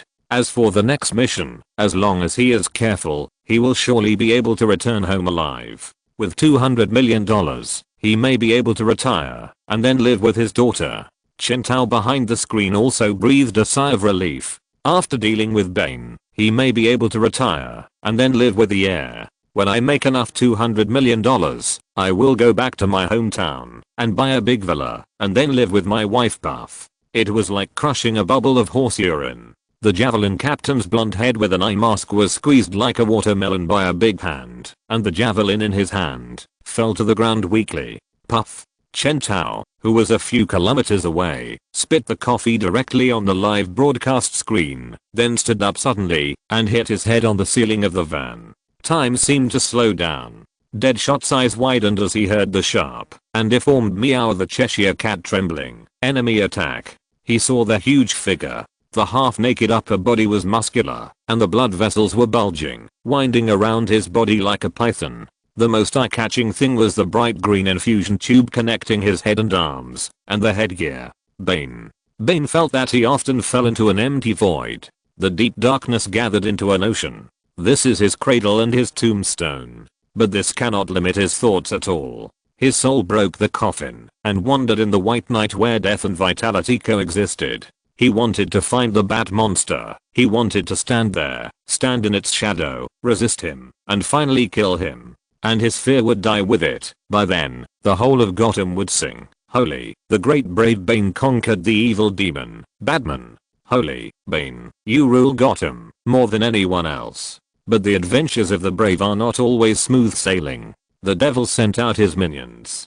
The green-faced fanged beast, his defeated opponent. He prostrated himself before the devil for money. It bared its sharp teeth, trying to intimidate the mighty Bane. But the brave would not be intimidated by him. He swung an uppercut like a pendulum, and Killer Croc was hit hard and fell to the ground. "I thought I had you defeated, beast, and now I have to kill you." The monster jumped up from the ground, its fanged mouth exuding a vicious breath. It roared and smashed its heavy fist on the top of the brave's head, and its sharp claws tore at Bane's flesh. "You want to be the king of Gotham, huh? If it weren't for your juice, you wouldn't even be a competitor." Bane punched it in the face, knocking it to the ground again. Another punch, the gravel on the ground, where its head was pressed against flew. Another punch, half of the beast's head was embedded in the concrete. Bane grabbed the wreckage of a car nearby and raised it high. "I don't need venom to kill bugs like you." Bang. "Because I'm Bane." Bang. "The nightmare of all stumbling blocks." Bang. "The scourge of all living things." Bang. Killer Croc screamed loudly, and the wreckage deformed, twisted, and then broke into pieces. A gunshot rang out. Bane dodged the bullet, and then turned his head. His posture was as agile as a dolphin jumping out of the water, and his eyes were shining in the white night where illusion and reality intertwined. Ah. Of course, the devil has other subordinates. Chapter 9, Overwhelming.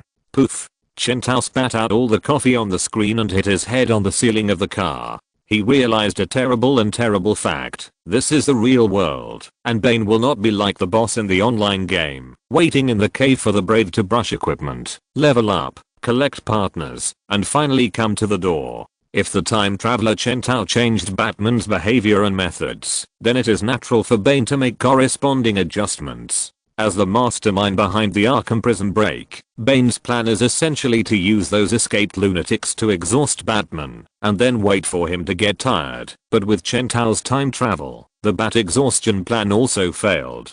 Bruce Wayne's endless desire to save innocent people dragged him down, so that although he saw through Bane's plan, he still had to spend his energy fighting various lunatics. And what about Chen Tao? Chen Tao doesn't care about a group of lunatics having a party in his city. Ding-ling-ling. Alarm bells rang loudly in a bank in Gotham. A group of people screamed and fled from the gate, followed by the Joker and his men carrying large and small bags of money. Gotham's Prince of Crime laughed wildly and opened his arms at the gate. "Ha ha ha. Come on, but party time. No one but Batman." The street was empty. Not even a police car could be seen. A gust of wind blew and rolled a flyer to the Joker's face, which read, "Cast your sacred vote for Mayor Carlo." The Joker touched his chin. "Hey, everyone, I suddenly have an idea. Haha, haha, haha, haha, haha." The scene cut back to Chen Tao. Someone as smart as Bane could not ignore Batman's changes in the mercenaries who suddenly appeared in the city. Maybe Bane didn't even know whether these mercenaries were enemies or friends. Maybe Bane guessed something through intuition. But no matter what, the unstable factors between him and Batman could be directly eliminated by violence. Yes, this is Bane's way of doing things. The simpler and more violent, the more effective. The most advanced battles are often presented in the simplest way. If you keep thinking about doing something fancy, your final outcome will be the same as that of Killer Croc. So now the plan has changed. We are no longer waiting for Batman to collapse and then killing him. Instead, we will rush over now, kill the mercenaries first, and then kill Batman. What a gift. Didn't the villain say that they would let the protagonist develop and then deal with the protagonist at the end? Calm down, calm down. Chintao thought silently. Bane's decision was more decisive than he expected, but he still had a fallacy in intelligence. He believed that Batman was still strong. This meant that Bane would not rashly launch a decisive battle before confirming that the disruptors that might put him in a besieged state had been eliminated. In other words, if Deadshot and his men could kill Bane, bang, then Chintao saw that Killer Croc's head was hit by Bane and sank into the ground. Chintao immediately picked up the microphone. Hold on. Just stay alive. Fuck. Cold sweat broke out on Deadshot's forehead. The 2 submachine guns in his hands and the portable rifles mounted on his armor, a total of 4 gun muzzles, woven a powerful firepower network in front of him. The Death Shooter was confident that with his control ability, even a fly could not fly over. But now a miracle happened in front of him. It was Bane. Spinning, jumping, the muscular freak swayed in the hail of bullets like a butterfly wearing a flower. Boom. The Death Shooter took out the anti-tank rocket launcher with his backhand, but such a bulky weapon could not threaten the flexible Bane at such a close distance. Damn, if I had. His eyes were bloodshot, but he could only watch Bane approach him quickly. Help me. Clang. Bane's eyes under the mask condensed slightly. The slash from the Cheshire Cat pierced his skin. The cat-like woman's flexible body burst out with a strange power far beyond that of ordinary people. This slash was enough to split real steel, but it only broke Bane, who was injected with Titan venom. With one punch, the blade of the Cheshire Cat was torn apart like paper. Bane opened his 5 fingers and hit her with her arms crossed, sending her flying backwards like a meteor, knocking down a building. Damn it. Death Shooter glanced at his teammates. The Cheshire Cat was in the ruins, and it was unknown whether he was alive or dead. Killer Croc was lying on the ground, and the tattooed man stood beside him carelessly, watching his teammates' output, while shaking his head. Oh, this is not how you fight. Assholes. Death Shooter turned around and shouted to his teammates, retreat quickly, we can't. Really? I don't believe it. Death Shooter almost couldn't catch his breath. Slipknot attacked. He jumped over the retreating Death Shooter, his mouth slightly raised, his white teeth and Mexican-style braids flying in the air. In an instant, he threw out more than a dozen lassos, wrapping Bane like a spider web. He grinned and laughed. You bunch of losers, I'm the one who can do it. Look, I'm not dead. Don't be complacent, be careful. But the Deadshot's reminder was still a step too late. Idiot. Why don't you think that Bane can dodge his bullets? So how can he not dodge these lassos? The next second, Bane tore the drug-reinforced lasso like straw and then pulled the rope. Before Slipknot could react, his body was involuntarily dragged to Bane's front and then bounced on the ground like a yo-yo. Deadshot kept shooting, but to no avail. He couldn't believe that Bane could dodge his bullets and beat Slipknot at the same time, as flexible as a skating Fireboy King. The tattooed man said, if there is a knife underneath, it's already dead. Shut your stinky mouth. Slipknot was so angry that he let go of his lasso directly and then used a locking technique on Bane at a dazzling speed. His name is Slipknot, and his fighting skills are like a lasso, suffocating and deadly. I don't believe it. We are all human. Can you? He heard the Deadshot shouting, don't do it in the distance, but he didn't have time to consider other people's opinions. He stared at Bane. The other party was dumbfounded and didn't react at all. Slipknot couldn't help but curl his lips slightly. The next second, Bane grabbed his palm and tore his body apart easily like straw. This action was just like when he tore off the lasso just now. Bane, a master of all fancy things. Slipknot screamed at the top of his lungs, and then he couldn't scream anymore. Swish. In fact, muscles and bones are almost the same as the fibers of ropes. The only difference is that when it collapses, it will splash out bright red springs. Bane peeled off the muddy Slipknot from his body and twisted him dry like a rag. The tattooed man was still yelling beside him, "Wow, it's really hot." Deadshot couldn't help but feel angry. "Don't fight, retreat quickly." He heard his employer's order coming from the headset, but Killer Croc in the distance had completely lost his mind. He got up from the ground and rushed towards Bane with a roar. But its claws were too big, and it was in a bad condition. Bane grabbed its arms and broke them like a stick. Killer Croc's screams shook the earth. Bane, N. But Killer Croc didn't retreat like before. Its eyeballs turned red. No, not the eyes, but the entire pupils and whites of the eyes turned bright red. Roar. He let out a beast roar that didn't sound like a human voice. Deadshot almost felt that his facial features became narrower and longer, and more like a crocodile. Killer Croc became stronger. Killer Croc was furious. Killer Croc exploded. His muscles swelled up and rushed towards Bane like a train. Then he flew back at a faster speed. "This is impossible." Killer Croc made an unconvinced sound. Before he could finish his words, he was hit by Bane's physical silence on the face. "Enough. How dare you?" Bane grabbed Killer Croc's ankle with his bare hands, swung him in a circle in the air, and slammed him on the ground, once, twice, just like swinging a plastic hammer to play whack-a-mole. "I'm killing." Bang. Hand. Bang. Crocodile. Bang. Killer Croc was lying on the ground with his forelegs up in the air, and his pair of crystal clear vertical pupils gradually lost their spirit. Bug. Bane's face showed indifferent murderous intent. He began to get tired of Killer Croc's behavior of doing sit-ups like Luffy. So he turned up the power of the venom input. As the venom gurgled into him, his muscles all over his body expanded like inflated, turning him into a small monster nearly 3 meters tall. Death Shooter raised the muzzle of his gun. "Hurry up and take Killer Croc away." The employer's voice was still talking nonsense in his ears. "I know, shut up."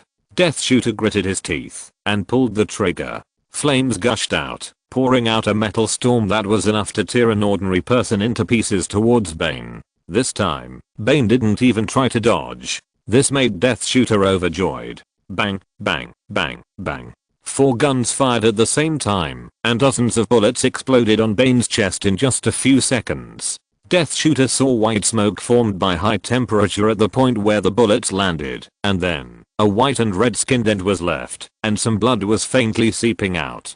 "Fuck." Death Shooter cursed. Is this a fucking human? He had already thought of retreating. But at this moment, he saw the tattooed man standing in front of them. "You bunch of rubbish. Get out of the way. The tattooed man will solve everything." Death Shooter showed a strange look.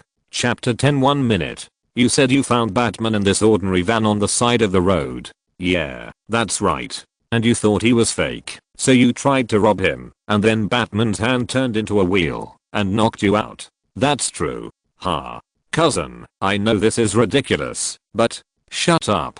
I think you've gone crazy from being addicted to fandom. If there really is a Batman in here, I'll eat this crowbar right here." "Don't go, cousin. There really is a Batman in there." Knock knock knock. The gangster's cousin knocked on the car door 3 times before it was pushed open. The gangster saw Batman get out of the car, lock the door, and then it turned into a weird bat suv. The tires turned, and it disappeared in an instant. A gust of wind blew by, leaving only the gangster and his friends in the wind. After a long time, one of them finally murmured like a dream, "Ward fake. The ghost of Jesus Christ. For so many years, I always thought that Batman was sitting in the Batmobile, but I never expected that Batman is the Batmobile." Whether from the front or the side, the temperament of the tattooed man has reached the peak. Sexy tattoos, confident eyes, all show the breath of the master. Death Shooter was a little suspicious of him. Did he make a mistake? But no matter how he looked at it, his steps were loose and his movements were superficial. Although he had well-developed muscles, he looked simple-minded and even less intimidating than the previous Slipknot. To be honest, Death Shooter thought he was not even as good as the captain of the Javelin team. At least the other party was an Olympic-level athlete and had won the Javelin throwing championship for many times. Could a guy like this really be hidden? The tattooed man took off his shirt, revealing a mess of tattoos, with all kinds of things. At this moment, he looked like a gangster at the bottom of the gang, but the tattoo on his back that was wriggling like a living thing could no longer be ignored. Bane stopped his hand. He casually threw the dead dog like Killer Croc aside, and tensed all his muscles. The Cheshire Cat was back. Due to her good force-relieving posture and body flexibility, she was not fatally injured, but just a little dusty. She half squatted on the ground, trying to recover her strength as quickly as possible. Gurgle-chee. The tiger rushed towards Bane. The tiger jumped up and pounced on him. The tiger opened his fanged mouth. With a snap, Bane slid and the tiger flew out like a teacup dog that had been kicked, with all its bones and tendons broken. It doesn't matter. The tattooed man conjured up another mammoth. So powerful. With a bang, the mammoth weighing several tons was overturned by Bane, and his skull was dented by a few consecutive punches. The tattooed man conjured up a group of wolves. All of them were killed. The tattooed man conjured up a chimpanzee. The same fate as Slipknot. The tattooed man conjured up again.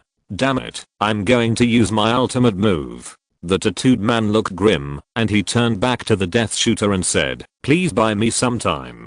The Death Shooter immediately agreed. Although the things the tattooed man conjured up were basically not helpful to the situation, the other party's identity as a superpower gave Death Shooter confidence. "I can probably delay this big monster for 30 seconds, the Cheshire Cat said, her cold voice shining like a ray of moonlight on the battlefield, "as long as I don't confront him head on." Death Shooter said beside him, "And if I interfere, this time can be increased to at least 1 minute. And I only need 20 seconds. The tattooed man trembled, and Death Shooter saw a western dragon tattoo twisting and struggling to get out of his chest. This made Death Shooter more confident. Boom. Bane punched the ground, and the reinforced concrete floor exploded like a spider web. The Cheshire Cat dodged with a move that would make an Olympian gymnast feel ashamed. The gravel splashed on her body, scaring her. "Cheshire Cat, can your jellyfish toxin work on it?" Hearing the employer's question in the headset, the Cheshire Cat wrinkled her nose inexplicably, although her nose and face were hidden under the mask and no one knew. She said sullenly, "I don't have any jellyfish toxin, and poison doesn't go with cats at all." Huh. Chintao was stunned. In his impression, jellyfish toxin should be the most iconic feature of the Cheshire Cat. But he soon didn't dare to waste any more words to distract the Cheshire Cat, because Bane had already rushed towards the tattooed man. Fire. The Death Shooter rolled and crawled, constantly trying to interfere with Bane. "Fuck, I knew this money wouldn't be so easy to make." He shouted loudly, "Where's the ventriloquist? Damn old thing, where are you hiding again? Come out and join us." Bane was irritated by the bullets that kept hitting his eyes. When the Death Shooter looked up, he saw the wreckage of a car spinning and cutting towards him like a flying card. He screamed and turned around and ran. Finally, the tattooed man finished charging. A western dragon rushed out of his chest. "My god, this is a completely fantastic creature. It has black scales, ugly wings, and can spit fire from its mouth." Death Shooter was so moved that tears streamed down his face. "Finally, there is. Wait, but why is this dragon only the size of a dog?"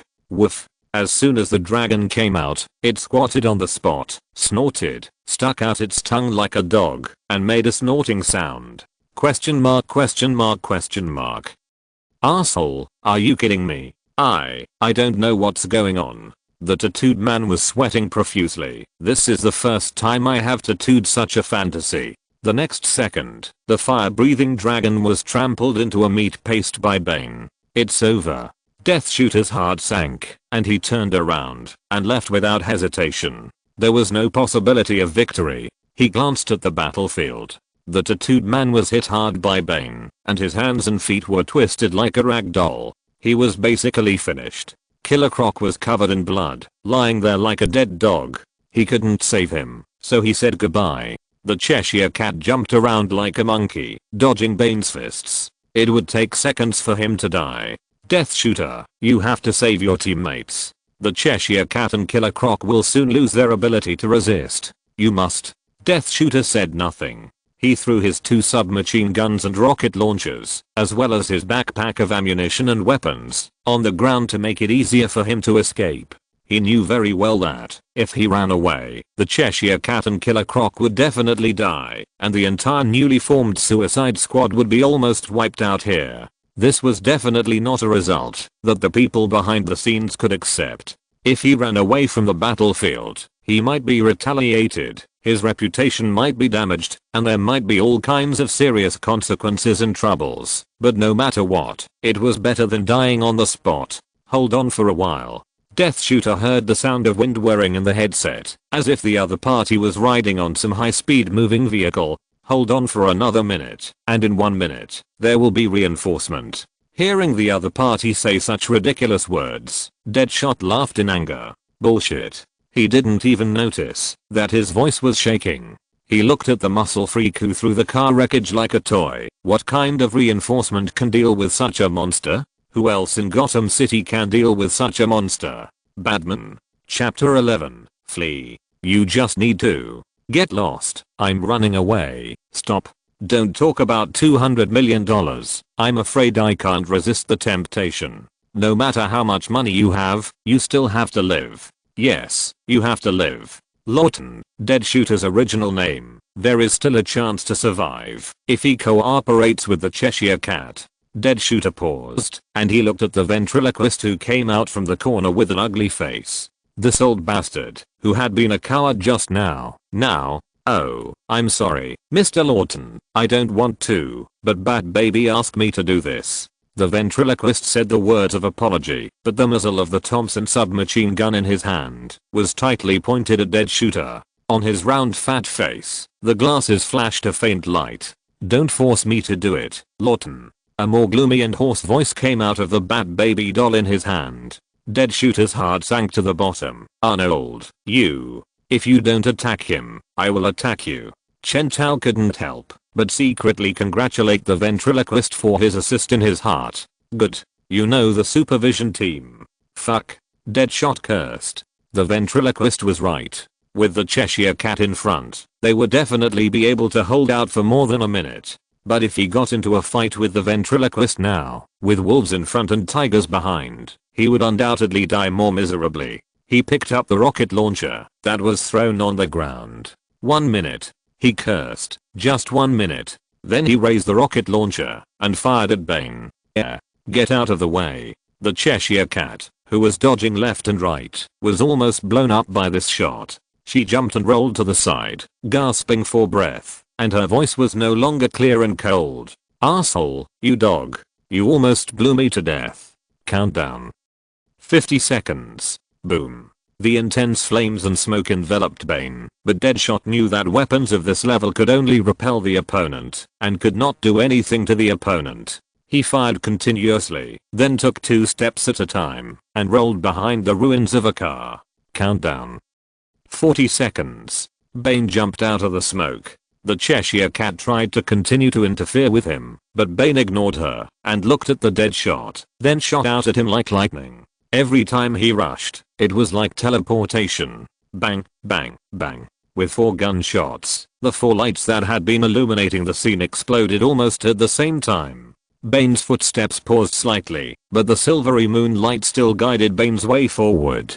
Boom. The place where the Deadshot just disappeared was kicked by Bane, and the construction waste was scattered into the sky like vegetation rolled up by a lawnmower. Before the Deadshot, who was hiding somewhere else, could rejoice, he saw several steel bars and boulders hitting him accurately. Ah! The Deadshot screamed.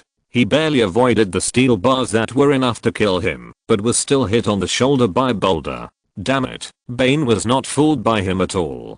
Bane is an escape artist second only to Batman and Mr. Miracle. Deadshot's trick in front of him is nothing but a show of skill. His trick not only failed to delay time, but also let Bane take advantage of his trick and unexpectedly injured him. Empty. Empty. Empty. Even with his shoulder injured, Deadshot still fired 3 shells in rapid succession. This kind of rapid shooting can maximize the power of the explosion. At least it can stop Then Deadshot watched helplessly as the 3 rocket shells he had just fired were caught by Bane in succession with his bare hands, and then thrown back with an action like an ancient Greek demigod throwing a javelin. The round shell heads were reflected in his pupils. Fuck you. Countdown.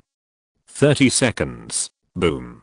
The gravel fell like raindrops, and Deadshot vomited blood, with a burning pain on his back. Thanks to his excellent armor, he didn't die on the spot. He wanted to get up and run away, but then he found in despair that a huge rock was pressing down on his hind legs. He looked at Bane, who was at ease, with despair in his eyes. Haha, the person who is best at using shooting weapons in the world was killed by his own shells. Is this the funniest cold joke of the century? The Cheshire Cat wanted to run, but without his restraint, Bane quickly caught her. With one punch, the Death Shooter watched the Cheshire Cat rolling on the ground like a football, plowing the ground all the way, and finally knocking over a pile of construction waste, and lying there motionless. Countdown.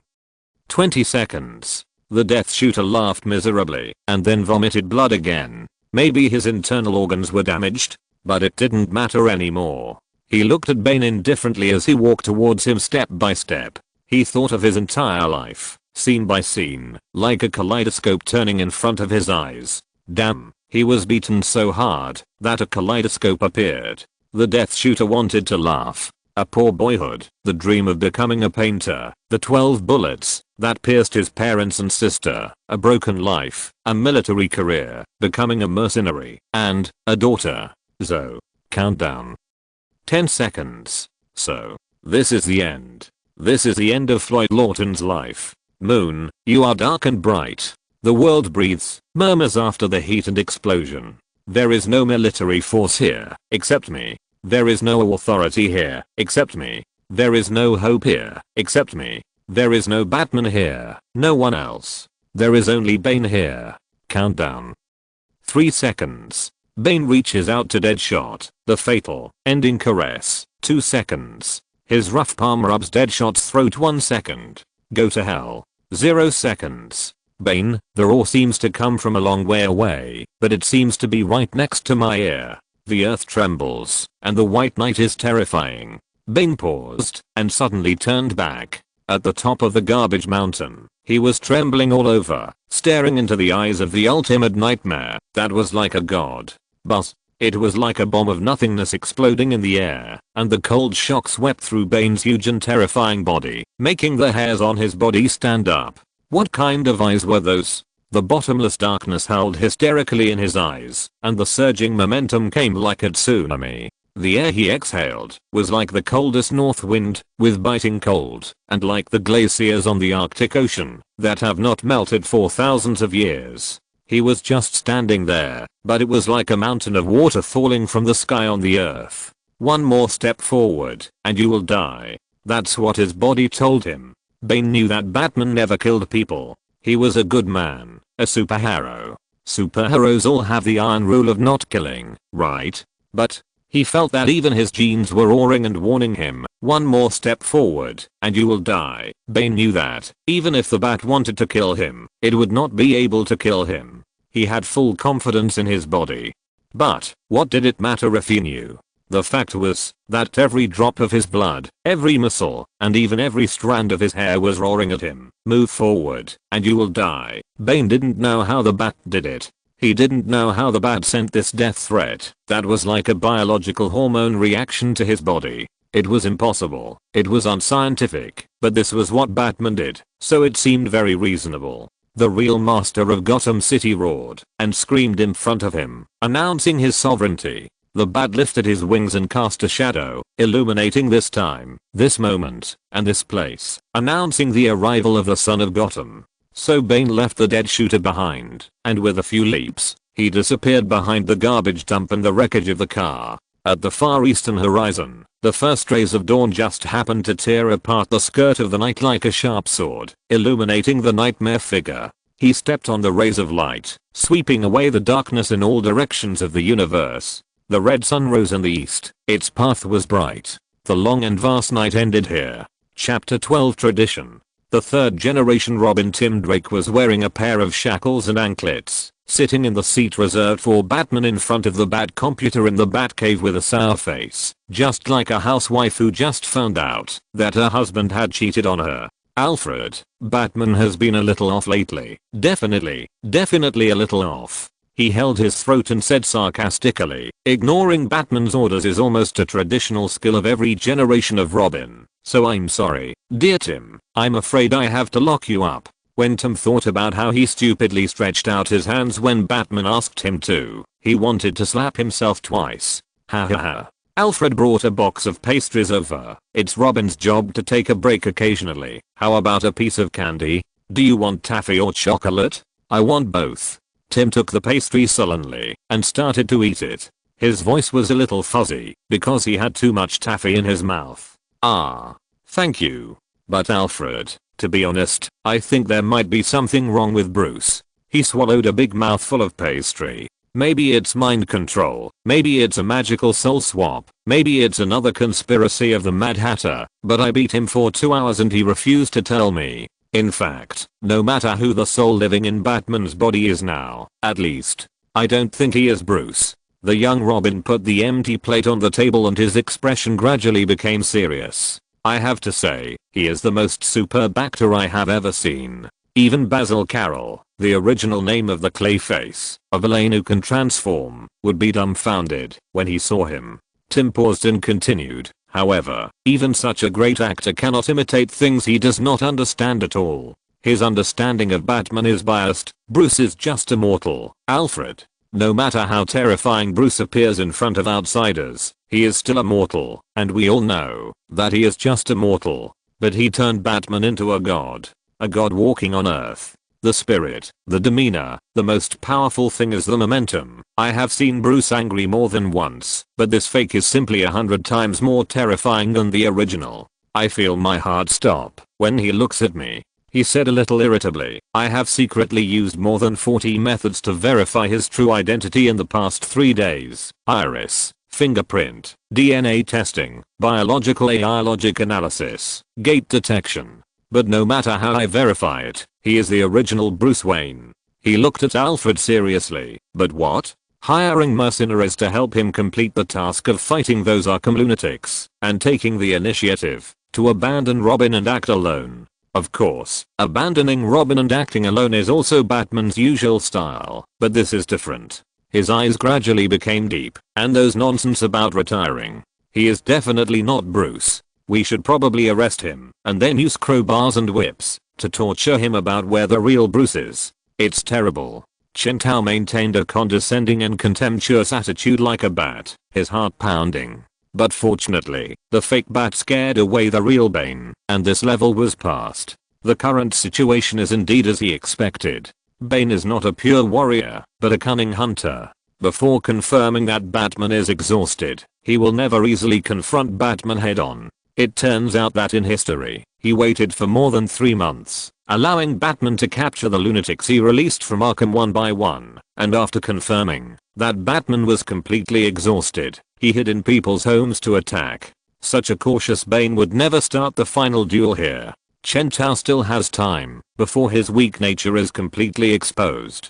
Chen Tao climbed down from the garbage mountain and walked towards Deadshot and the others. Warning. Anchoring prop Captain Javelin's broken javelin detected. Anchoring prop Slipknot's broken beloved lasso. Anchoring prop Tattoo Man's broken hand. Chen Tao paused, looking at the silver-white explanation fonts that kept jumping on his retina, and fell into deep thought. What does this mean? Huh? I ask you. What does this mean? Why can I pick up anchoring props when my teammates died tragically? Angry, shaking, cold. Could it be that I, the dignified Dark Knight, the Cape Crusader, the protector of Gotham, the world's greatest detective, the famous Batman, can only make a living by exploding teammates' gold coins in the future? Looking at the relics of his teammates, Chen Tao felt a lump in his throat, and a poet-like feeling of sadness and sorrow welled up in his heart. No, never. Superheroes must have backbone. Even if I die, I will never pick up the bodies of my teammates. Half a second later, Chen Tao licked the bag with tears in his eyes. Forget it. Batman beating his teammates is also an old tradition of the Justice League, so these few are not a big deal. Captain Javelin's broken javelin. Gambron once used her to win many gold medals in the Olympics. Although she has no head now, the remaining materials are just enough to make a flagpole. This javelin is my wife. Chen Tao then realized that Captain Javelin not only had no villa, but his wife was also a javelin. He should have thought of it earlier. How could a man like Javelin have a wife? The villains in the DC universe have more or less mental problems. Slipknot's broken beloved lasso. Christopher Weiss doubts everything, but is only confident in his own rope.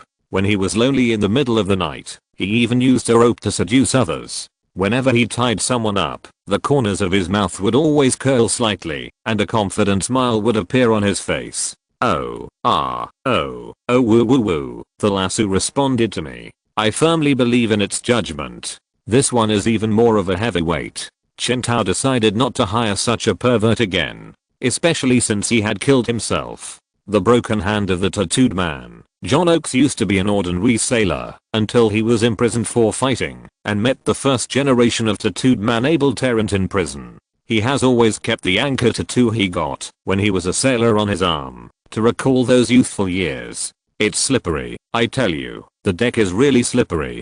Converted crisis energy units.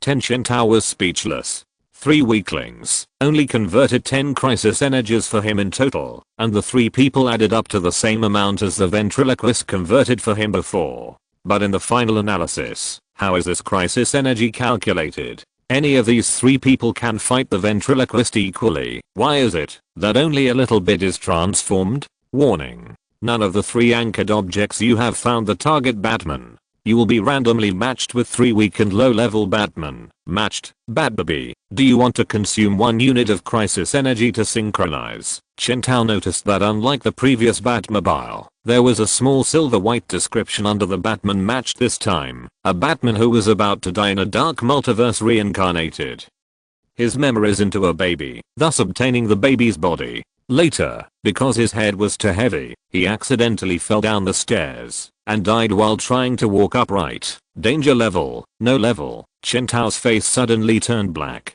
What's the point of becoming a top-heavy baby? Will the villain let him go if he acts cute and coquettish? But don't. Immediate synchronization has been abandoned, and the data has been saved. You can consume 1 unit of crisis energy to synchronize with the Batman at any time. Matching again.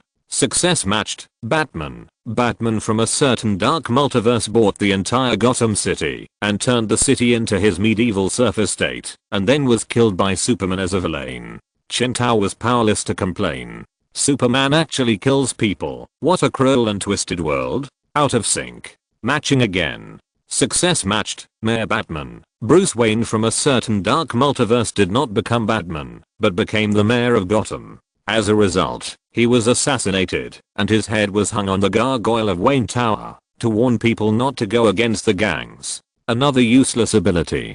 Chen Tao sighed, and then cast his eyes on the 3 seriously injured people lying on the ground. Stare. Chapter 13. Another attack. The Cheshire Cat and Killer Croc were both alive. Chen Tao could not help but feel disappointed, overjoyed. Together with the ventriloquist who appeared out of nowhere nearby, he pulled all 3 survivors out of the ruins. Broken scales of Killer Croc. Introduction. Killer Croc's scales fell off after being brutally beaten and seeing his powerful enemy flee. Along with the scales, his brave heart was also broken. You may be able to use it to summon the Batman of a parallel universe. Chen Tao was slightly surprised. He looked at Killer Croc, who was obviously still alive. But could the existence summoned by non-human beings be a normal human being? Bane escaped. How could he escape? There is a magic in this world that can survive without fighting? Then what was the point of all my hard fighting before? Crisis energy units converted. 50 crisis energy units you currently have. 60 warning. Downloading targetable Batman file. Bat Dragon danger level. Earth 27 is a world full of dinosaurs. There is no Justice League here, only the Jurassic League. All superheroes and supervillains are dinosaurs. Do you want to consume 20 units of crisis energy to synchronize immediately? Chen Tao did not intend to synchronize here in front of the 3 people. Let's take the wounded away first. He helped Deadshot up. Deadshot said miserably, am I going to Arkham Asylum? I don't want to go to Arkham. Killer Croc, who had just been beaten dizzy by Bane, got up from the ground stupidly. His eyes were dull, and he didn't even react to the huge Batman who was so close. He groaned, "I'm so hungry, do you have anything to eat? My arm is broken." Then his eyes successfully focused and saw who was standing in front of him. He was frightened and struggled to stand up, but soon lay back down dejectedly. He really had no strength. The Cheshire Cat was still wearing his mask at this point. She was in good condition and was the only one who could stand up among the three. She limped away and was then hit on the back of the head by Chintao.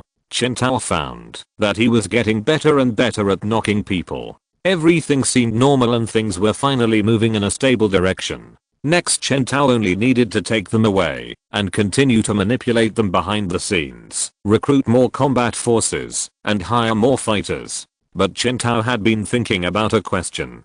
Bane. Did he really escape so easily? Thinking of this, Chintao frowned and retreated behind 3 seriously injured people, an old man and 3 dead bodies. He had a bad feeling. Based on his understanding of Bane from the comics, he was bold and careful, insidious, and vicious. Whenever he met Batman, he would always try his best to test Batman's condition. Fleeing without a fight was really not his style. If he were Bane, he would definitely take advantage of the moment when Batman thought he had scared him off and suddenly strike back. He just thought so, and then his face suddenly darkened, and he wanted to slap his own crow mouth twice. "Alfred?" No response. "Alfred? Alfred? Ah, sorry Tim, I was a little distracted. Where were we talking about? We should capture Batman and beat him with a whip and a crowbar." The 3rd generation Robin Tim Drake crossed his arms, causing the chains on his hands to rattle. Seeing that Alfred didn't say anything, he said anxiously, "Don't you believe it yet? He is definitely not the one I know. He is not the Batman you know. He is Bruce. He just pretended to be Bruce. You don't understand." Alfred seemed a little dazed. "You don't understand at all, Tim. Gotham returned him to me." "What? He's alive? The child who died with his parents in Crime Alley, my little Bruce, he's alive. He was so young at that time, not that Batman. But this dirty city, this hateful city, I have cursed it countless times. It took away Thomas and Martha, my best friends, but today, it showed mercy. Wake up Alfred, he's not. No, I know him. He is my little Bruce. Tim, Bruce and I talked a lot. We are going to retire. We are going to leave Gotham and go to Fiji, where we will retire." Alfred was a little nagging. He had been so smart and capable in the past that Robin almost forgot that he was an old man over 50 years old, and old people are always nostalgic, always soft-hearted, always sentimental, and always persistent. Jane Paul, the Angel of Death mentioned above, Jason Todd, the 2nd generation Robin, beaten to death by the Joker with a crowbar. Bruce has lost too many people. Tim, let him go. Gotham is not Bruce's responsibility. He lamented, "Bruce, my poor little Bruce, he has suffered so much. There is no cartilage in his body. Every time he swings his fist, his 2 bones will grind against each other, making him suffer excruciating pain. Two-Face, Riddler, Joker, the scars they caused, will rot every rainy season. But what about Gotham? Without Bruce, who will save Gotham?" Alfred was silent for a while, although I really want to say, let Gotham be destroyed like this, but Bruce said he will find a successor. He said, the man named Clark Kent who he asked you to find, but didn't find before. I don't know why Bruce chose him, but my Bruce is going to be free, and we should all return to normal life. And you, he hugged the young Robin, let's leave Gotham, and your parents, and let's go find a new life together, okay? Tim hugged Alfred, hugged his skinny body and the smell of an old man who was no longer young. He couldn't say no. If the Clark Kent that Bruce said can really protect Gotham, he promised, I will. Chintao felt that he was about to be freed. Seeing the muscle freak coming out of the corner, he felt that all the blood in his body rushed from his anus to every drop of brain in his skull. Bane, when everyone saw the other party, they were all horrified. Deadshot struggled to get up and load the bullet, and the ventriloquist hid behind him.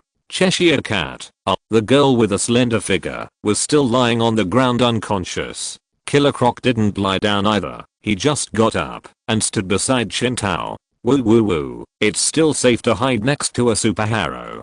Killer Croc recalled the civilians that Batman had protected before, and now he felt sympathy for them.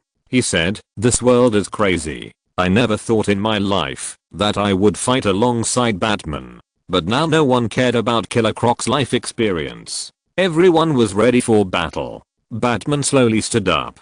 This action alone made Bane feel suffocated. His heart beat like a drum with fighting spirit mixed with fear, and the venom flowing in his veins like magma surged, strengthening his body. This pure power and murderous intent was enough to break a person, anyone, like a small stick. But this man in front of him was different from others. He had never been as worried as he was at this moment, that he could not break this stick. "I knew you in a damn cave thousands of miles away."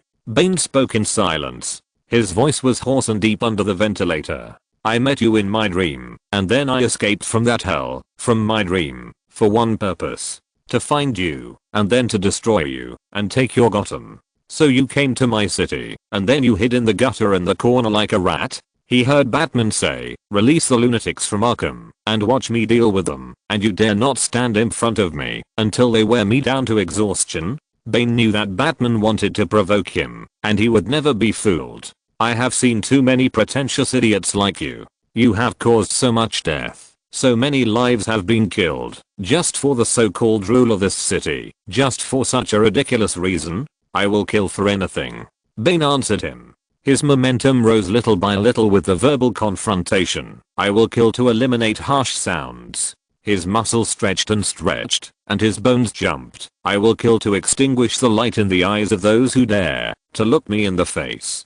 Bane clearly saw the anger gushing out of Batman's eyes. He knew very well that this was an unprecedented challenge, a direct confrontation with a Dark Knight who had not been weakened to the extreme. It was really too exciting. Then he saw the big black bat put the Cheshire Cat and Deadshot on his shoulders without saying a word, picked up Killer Croc with one hand, clamped the ventriloquist under his ribs with the other hand, and put his feet together, and turned into two wheels in a flash.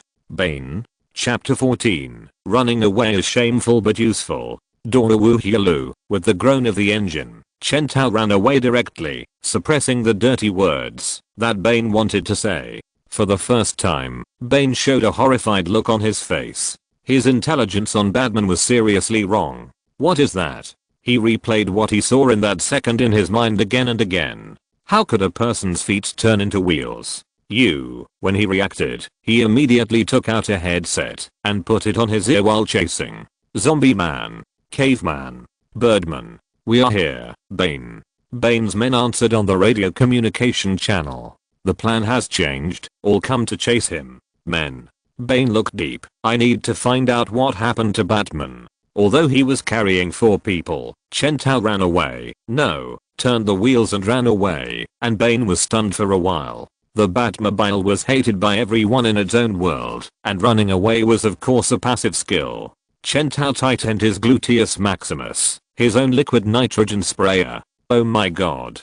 Killer Croc stared at Chen Tao's wheeled foot. "But, I didn't know you had this ability." "Stop talking nonsense, Deadshot. Get ready to shoot." "My name is Floyd Lawton, 27 years old, Deadshot. I'm now being chased by a devil muscle man over 3 meters tall. He just killed 3 of my companions. I have no doubt that he can punch me into a cookie. But I'm not panicking at all now, because he can't run as fast as my horse. However, there is still a problem now, a very important problem.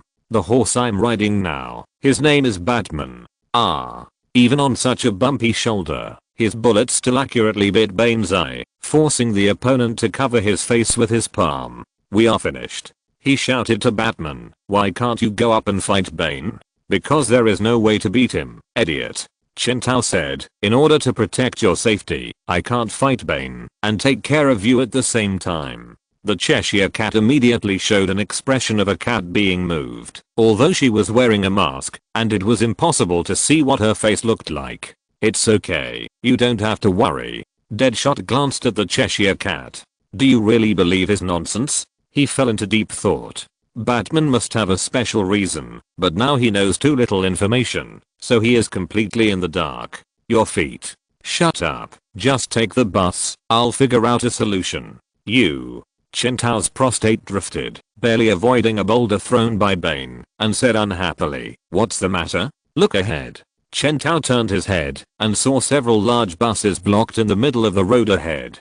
Bane's men were standing on them, waiting for him to crash into them. "So, what can you do now?" Chen Tao gritted his teeth. Super Baby is a new restaurant recently opened in Gotham City. In order to attract customers, the waiters here are dressed up as superpowers, which is quite sexy. Inside the store, 2 policemen were sitting by the transparent French windows, enjoying a hearty breakfast. Ding ding ding. "Help, the Joker just robbed our bank. You have to." The slightly older policeman and the younger policeman looked at each other and turned off the communicator without caring. "Ah, it's okay. Batman will catch the Joker back." The slightly younger policeman said, "That's right. It's just a matter of cleaning up the mess anyway. Why bother?" They looked at each other, found common ground with the slacker, and then laughed. "So do you want to order more?" The waiter dressed as Harley Quinn said impatiently. They ordered more food, and the older policeman continued, "After so many years in Gotham, I'm almost not surprised by anything.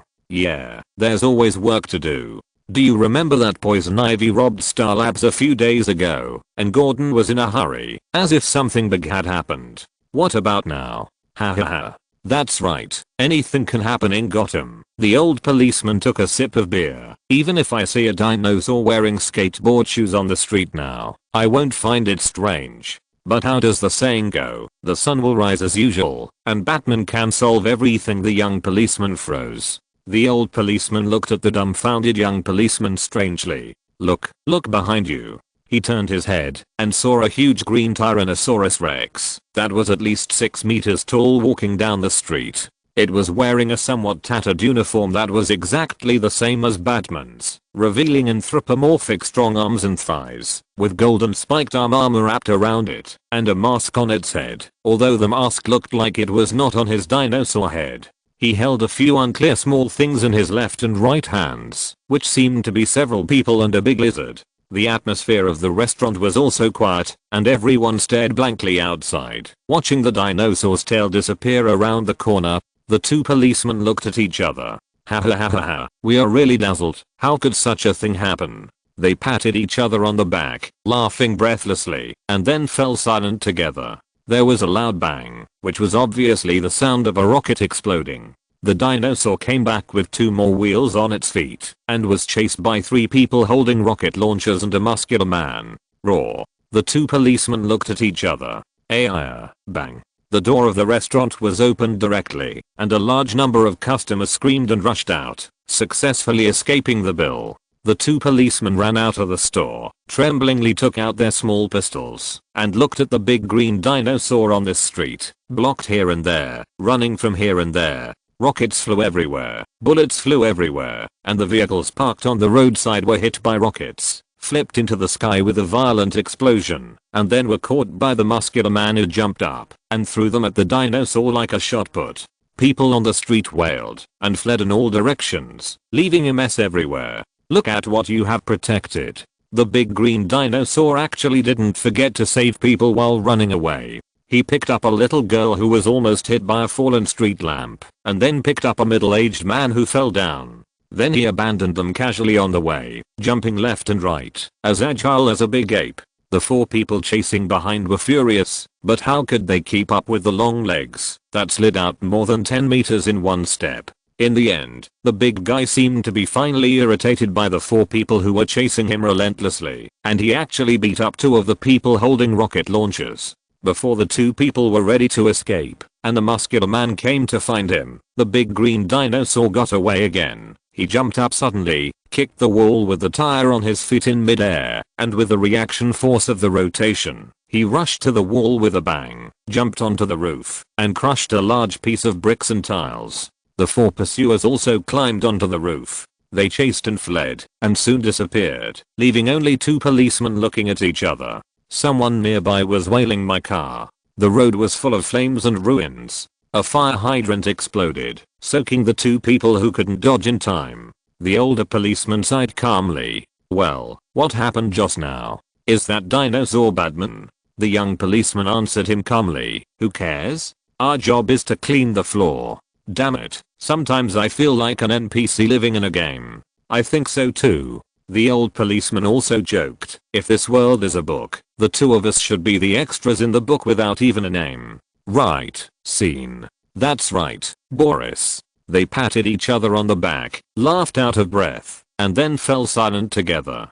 Damn, I have to work again. Yeah, damn it. Wait, there will be superhero villains messing up the streets after we finish washing anyway, so does it matter if we wash now or later? Hey, that makes sense. Let's go back to eat. I only ate half a bite of the donut just now. So, the two old brothers with strong hearts, Tan Zengxing and Xingxi, quickly accepted everything, simply wiped their heads, and went back to continue eating breakfast. If you're listening to this novel on a channel other than Fanfic World, it means they downloaded and uploaded it without effort. We cordially invite you to visit our channel, Mundo Fanfic Novelos. There you'll find the original version of this story and you can explore many other novels of various genres. We're waiting for you to immerse yourself in a world of incredible novels. Chapter 15 National Guard. Qintao was flying over the rooftops, turning back into legs when he encountered wide places, and turning into wheels when he encountered flat places. Bane tried his best, but couldn't catch up with him. Fight? What the hell, can I beat him? I'll just run away. The speed reached 70 miles per hour, and I felt free and easy. What Bane? What rockets? All of them were just exhaust. Bane, are you not going to chase me anymore? The pale man nicknamed Zombie was carrying a rocket launcher, sweating coldly, and his face was bruised and purple. He was too excited just now, and left Bane too far away, so the dinosaur punched him in the face. How dare you hinder my escape? If Bane hadn't come to pick him up, he would probably be in the intensive care unit now.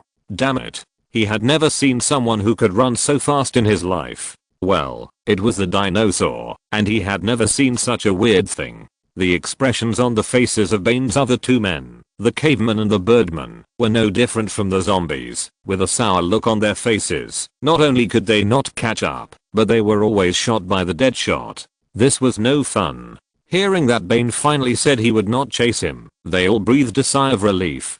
Bane stood quietly in the middle of the street, looking up at the rooftop where Batman had escaped, like a teenager who opened his arms and embraced the cool evening breeze on a midsummer night full of fireflies. Caveman, the situation has changed. His subordinate nicknamed Caveman wiped the cold sweat from his head. Understood, Bane. I will submit a comprehensive analysis report on Batman's weakening and unknown abilities to you immediately. No, there is no need. We have to start a new plan. But we need time. Find something for Batman to do, so that he has no time to trouble us.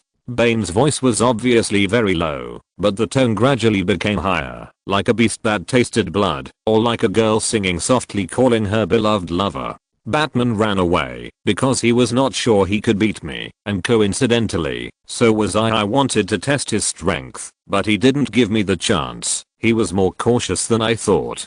He leaped up, rising and falling between the houses like a comet. The sirens in the distance were blaring for him, just like the low hum of the Jews when Moses parted the sea. The way of war is changing. Everyone, get ready.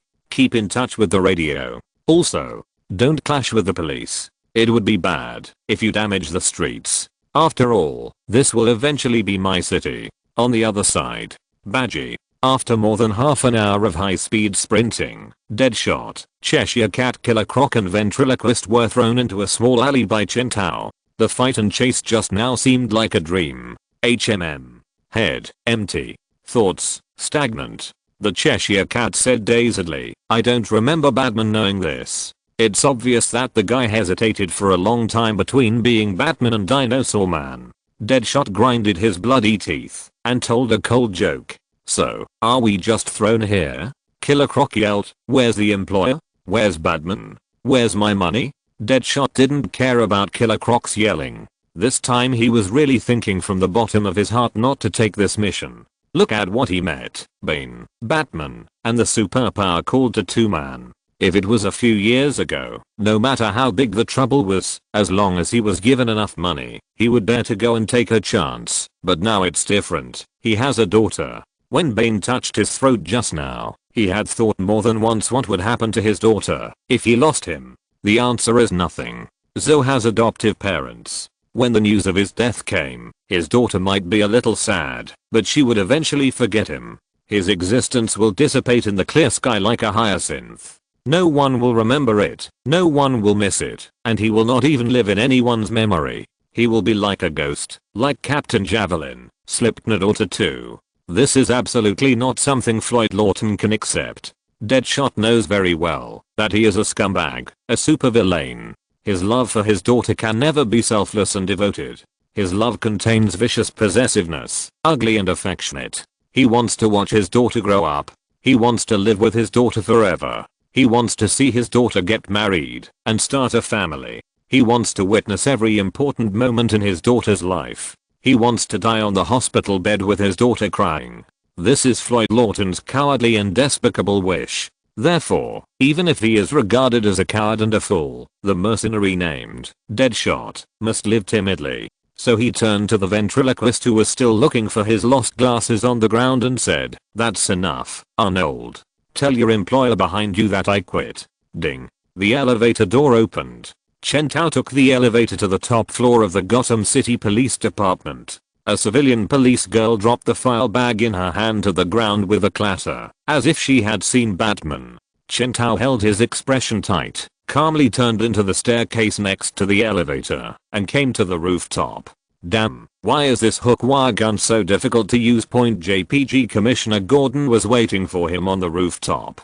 I turned on the bat light. I turned off the bat light.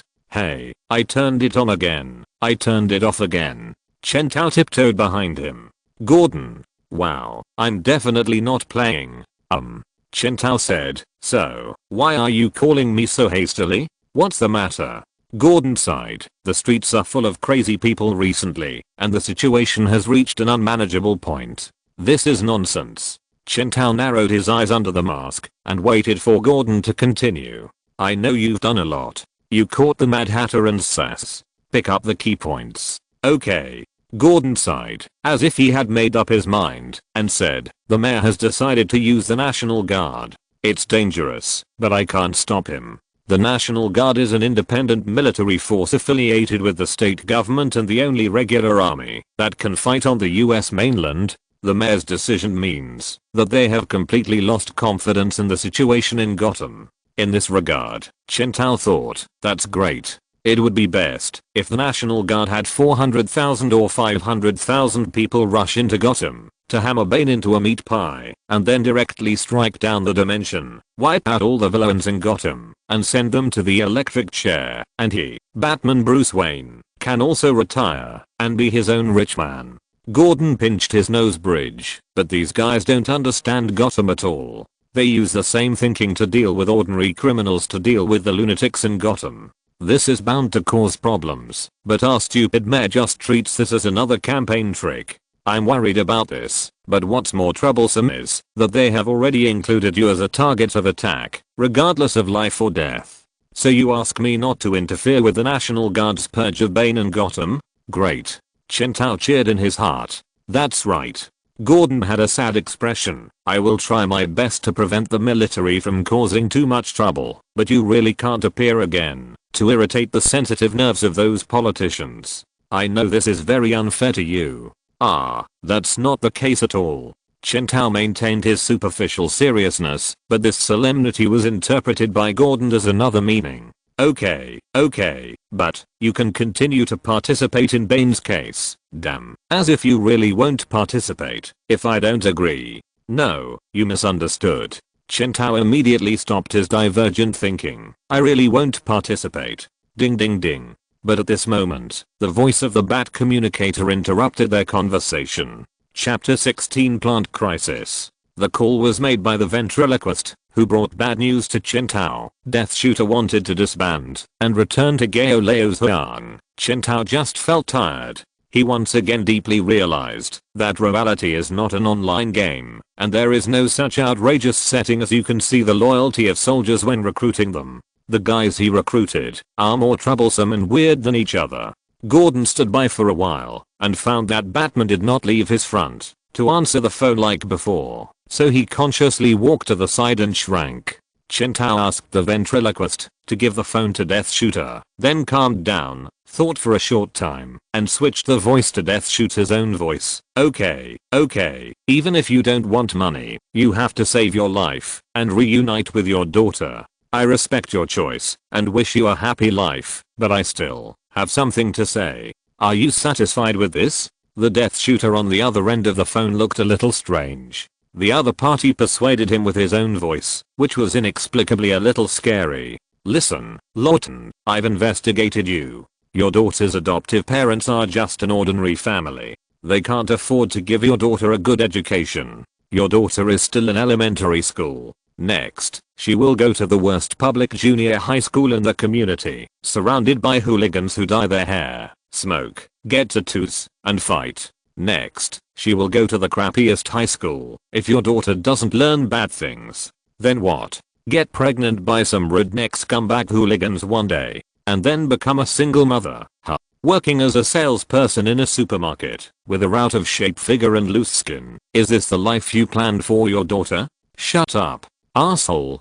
Death Shooter's anger was easily aroused. He shouldn't be such a hot-tempered idiot, but no matter who it is, when it comes to family, they can never keep calm. Ah, yes, that's right. His dad is the famous Death Shooter, a murderer wanted by more than 10 countries. The only difference between Zoe and other slum girls is that her awesome dad will shoot through the necks of all the bad guys who approach her, and he also has some wealth accumulated over the years as a mercenary. But what's the use? No matter how much money you have, the real upper ladder of those aristocratic schools will not open the door to Zoe. Not to mention that, if you want to launder your black money, one half of it will evaporate directly. Your money can be laundered, but what about your identity? Where do you want to take Zoe to live? The Sahara Desert or the Grand Canyon of East Africa? My dear mercenary, you don't want your daughter to not be able to receive a good education, do you? Enough. Stop talking. There was a strange pause in the Death Shooter's voice, as if he was biting his tongue to prevent the sound of his heart from jumping out of his mouth.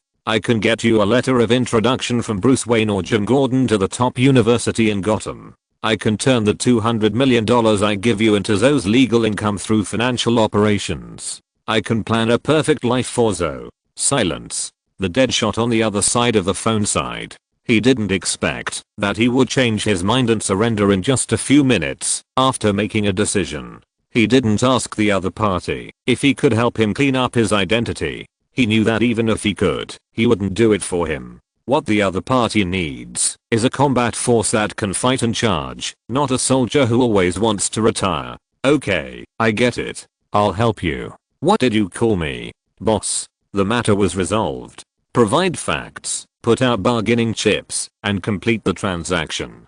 To be honest, Chen Tao was too lazy to think about whether the other party was deliberately raising the price, because it was meaningless. Once Bane is dealt with, his cooperation with these mercenaries will be terminated immediately, the money and goods will be settled, the promises will be fulfilled, and then they will run towards their own beautiful lives and never have any contact with each other again. At least now, he can completely control the dead shot, and that's enough. What's more, now that the National Guard has been dispatched, can Bane still destroy an entire army by himself? Think optimistically, although maybe Batman doesn't need to take action at all. Chen Tao turned off the communication and looked at Gordon, ready to discuss with him how to deal with Bane. He still had in his hand. Wait, the other party seemed to be answering the phone. Jim Gordon turned his head, wiped his forehead, and wiped the sweat that oozed from the wrinkles on his brown hair mixed with gray. The expression on his face was extremely serious.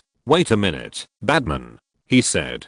He hurriedly left the rooftop from the stairwell. A few minutes later, Director Gordon came back again with a file bag and handed one of the documents to Chen Tao. You watch it first. I'll tell you what I'm talking about. 3 days ago, the Star Lab was attacked, and a living person was kidnapped. Harold Goldblum, a chemistry professor, a leader of the chemical research department of GothCorp, an expert in biological warfare weapons, and a top-notch intelligence in the fields of biology, botany, and toxicology. He took out a photo and showed it to Chen Tao. It was a bald man with gray hair, who looked very smart. Chen Tao's heart skipped a beat when he saw it. This was originally a very serious matter, but at that time, Firefly had just set a fire at Elmer's pier. Chen Tao followed up and answered him, and the pervert Firefly was climaxing while watching the pier turn into a torch, and then Chen Tao was stuck for a moment, and he suddenly realized that in the original history, Batman went to the scene in person at the first time, beat Firefly to a pulp, and fled in embarrassment. But at that time he had just traveled through time, and was still using the toilet paper in the Batcave to try to activate the Alfred protocol. So, there was a fierce conflict between Firefly and the guys who came after hearing the news. The guys Gordon mentioned were his police officers. In addition to Firefly, there are Arm and Brain, Ogre, Two-Face. Gordon named a long list of names like a menu, and then said, Bane released too many people from Arkham Asylum, so the matter of Poison Ivy was delayed.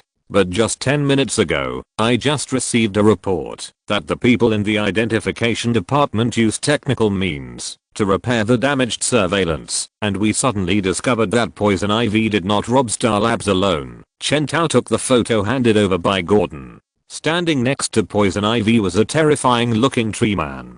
Then we found out that Professor Goldblum had just developed a biological weapon with a large range for Gothcorp. If Poison Ivy and this inhuman monster intend to replicate this weapon and use it in the city. Chen Tao looked at the photo carefully for a while. I know him. This guy is the plant master, Jason Wood, he said in a positive tone. He replicated the accident that created the swamp monster Alec Holland, turned himself into a walking plant, and became a low-level spokesperson for the magical power. Green of all things. Green of all things, what the hell is that? An elemental essence, representing plants, and the red of all living things representing flesh and blood animals, and the black of decay representing corruption and death, and are called the three basic forces. Okay, wait. Gordon said, you just said magic, right? I don't know why the content of our discussion suddenly jumped from police and gangster movies to superpowered magic brawls. Chapter 17, Searching for Harley Quinn. Jason Wood, aka the Plant Master, is a complete environmental terrorist. Compared to what he has done, Ivy's Poison Ivy, gardening hobby of turning living people into trees, is like Harley Quinn's diapers, lethal but harmless.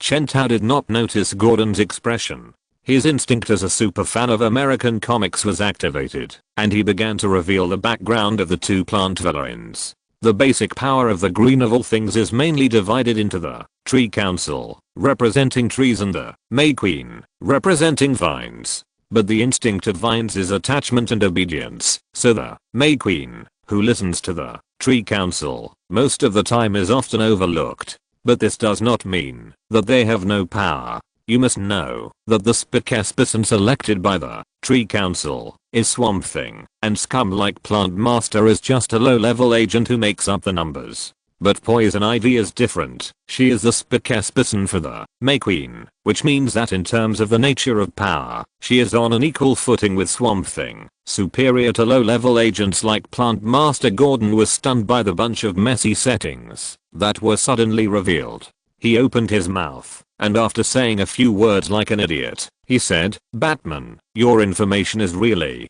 I almost didn't understand you. What? You can't understand such a simple setting? I've explained it so clearly, only a fool would not understand it. Chen Tao complained, and then took the stack of information from him. Ha. I knew it. In order to repay Mother Earth, the Plant Master will never do useless work. If he can't do it himself, he will ask Poison Ivy to help. It just so happens that Bane blew up the asylum, so there is no need to even rob the prison. Gordon interrupted and said, here I have another thing to tell you. I don't think this detailed file can be written by those idiots who gave it to me. But after I matched the above content with the situation we have, I found that it was all true. In fact, many places were investigated very carefully, and many blind spots that even professionals have not discovered were found. Talking about the field he is familiar with, Director Gordon pushed his glasses. But this intelligence came too coincidentally. Not only did it provide new evidence and clues, but the report also used several methods to prove that only Batman can solve this serious problem. I was even forced to admit that many of the contents written in it were correct. I have to question the motives. X2 Batman's unanimous voice made Gordon feel as if he had returned to the golden age when he and Batman Harvey Dent formed an iron triangle and vowed to change the entire Gotham. Although all the achievements and beauty were shattered into dust with Harvey Dent's degeneration into Two-Face. Damn, why did I think of this? Gordon quickly put these middle-aged people's feelings behind him and then continued, and this information is too detailed, such as the character's posture, attack sequence, and even the way to escape, detailed like an accomplice. Maybe it's an accomplice. Chintao replied, this attack was carefully planned and well planned. I don't believe that these two wooden heads would suddenly become so professional. Excuse me, this is more like an attack plan than an investigation report. Moreover, you didn't even discover the existence of such a large living tree as the plant master before. A scientist who has mastered such a terrifying biological weapon, you actually found out his details only after he was kidnapped for a few days? Is the intelligence network of the Gotham City Police Department really that bad? Chintao said, someone is deliberately deceiving you, just to expose the matter at the right time. Batman suddenly paused. Then immediately I understand. Gordon heard Batman say this. Oh. Are you going to start reasoning? Gordon's eyes showed a gleam of light. No matter how many times, reasoning cases with the world's greatest detective Batman is an ultimate enjoyment. Even as the chief of the Gotham City Police Department, he is still a humble apprentice in front of a great detective like Batman. Come on. Batman. Although he is already middle-aged, Gordon still has a feeling of boiling blood. His reasoning soul is burning, longing for a collision of sparks of wisdom, a feast of reasoning. He heard Batman lower his head and start reasoning. I understand. Bane is not sure he can beat me, so they plan to launch other plans to defeat me, but they need time, so they have to find something for me to do, so that I don't have time to bite their group tightly. This report must have come from Bane's subordinate Caveman. Maybe he helped plan this whole thing. The purpose of Plant Master and Poison Ivy is also very obvious. Using biological weapons? Tolo. They captured the botanist alive, and they must want to green the entire earth. I understand. Plant Master must want to replicate the birth process of the swamp monster on everyone on the earth, and then turn all the people on the entire planet into walking trees. His plan must have gone wrong, resulting in that, although he can temporarily transform others, they will soon turn into pus and blood, so they need scientists. Obviously, they must be planning their evil mission in the massacre swamp on the outskirts of Gotham. So that's it. I have gradually understood everything. No one, better than me, understands villains. Gordon was a little suspicious. He opened his mouth, then took off his glasses, and rubbed his eyes. Are we looking at the same information? How did you come to this conclusion? What is the basis? What is the reason? Obviously, the reason is of course, because Chintao has read the original comics. Looking at the decades of comic book history of the character Plant Master, every time he appears, he says my Mother Earth, and then starts to get horny for the Earth. Then every time he does something similar, he is beaten by Poison Ivy and Swamp Thing. In any story that has something to do with the greenness of all things, Plant Master Jack Wood is always pulled out to be whipped. After all, he is a walking tree, and it is difficult for him to die. If you see his behavior pattern more often, you can almost recite it by heart. But Chintao soon realized that he couldn't explain why he knew so much. So he could only make up a nonsense. Human intuition is a trait that cannot be mastered through learning, and it is also my most effective weapon. Don't ask, just ask intuition. Gordon listened and couldn't help but stand in awe. Are you finally not acting anymore? I said that the amazing reasoning of Batman in the past was not something that normal people could think of. I always thought it was magic, but you always lied to me that it was reasoning. Chintao pondered for a while and found that this matter had a lot of potential. In fact, even if Bane didn't try to delay him, he would never fight with Bane right now. From Bane's point of view, Batman seemed to be awesome and good at fighting. Now he had even exposed his ability to transform, which they had not discovered during their preliminary intelligence work. His face was full of invincibility, but only Chintao knew that he was a weakling now. The big green dinosaur might have some fighting power, but Bane was a veritable martial arts master. After using Titan Venom, his maximum physical strength would exceed 90 tons. If he was willing to give up his brain and IQ, this number would become 120. So Bane didn't want to fight with Batman now, and why would Chen Tao want to? Chen Tao didn't even think about fighting with Bane himself. If he could solve it with money, why did he have to do it himself? Bane planned to use Plant Master and Poison Ivy to trip him up, which was exactly what he wanted. Superpowers like Poison Ivy, who are rare among Gotham villains, were naturally on Chen Tao's list of allies. As an avid fan of comics, Chen Tao dared to say that Ivy's stomach worms did not understand Poison Ivy as well as he did, and Bane's behavior was simply giving him a helper for free. But now the problem is here. The Carnage Swamp is so big. Where exactly are Poison Ivy and Plant Master? This time Chen Tao is really helpless. He is just a comic reader, not Wendy Bankson who sets up a stall at the intersection of Gotham to tell fortunes. He can speculate the general behavior plan of the villain, based on the huge amount of comic reading. It is impossible to speculate more detailed points. But Chen Tao knows that there is someone who knows. He murmured, "I have a plan. I'm sure I have a damn good plan. We need Harley Quinn, the former Harley Quinn, the humanoid navigator of Gotham City villains, a special weapon that increases damage to the Joker, Poison Ivy's best friend and super nemesis. Only she can find her." And he happened to know how to find Harley Quinn. Chapter 18, a little surprise for Bane. This is one of the dozens of Batcave in Gotham City. There are such sub-bases of Batman in every corner of the city. Mad Hatter sat in the cage board.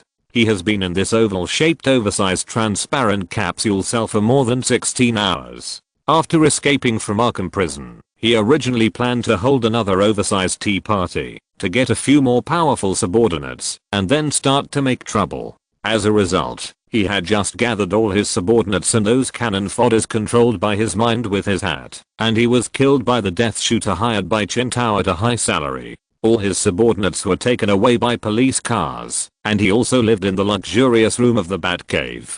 Fortunately, unlike those subordinates who were shot and broken by bullets from nowhere, he, the Mad Hatter, surrendered quickly when facing the police, so he was unscathed. And he was naturally handed over to Batman again. As soon as he arrived at the Batcave, he was beaten up by Robin, who even asked him what is your conspiracy while beating him. It's really unfair. He did have some plots, but he was caught before he could even implement them. Why do you beat me for something I didn't do? Bang. The lights in the hall were turned on, and the Mad Hatter closed his eyes. After a while, his eyes gradually adapted to the suddenly bright environment. With a mechanical sound, the transparent door in front of him opened, and it was Batman who appeared in front of him.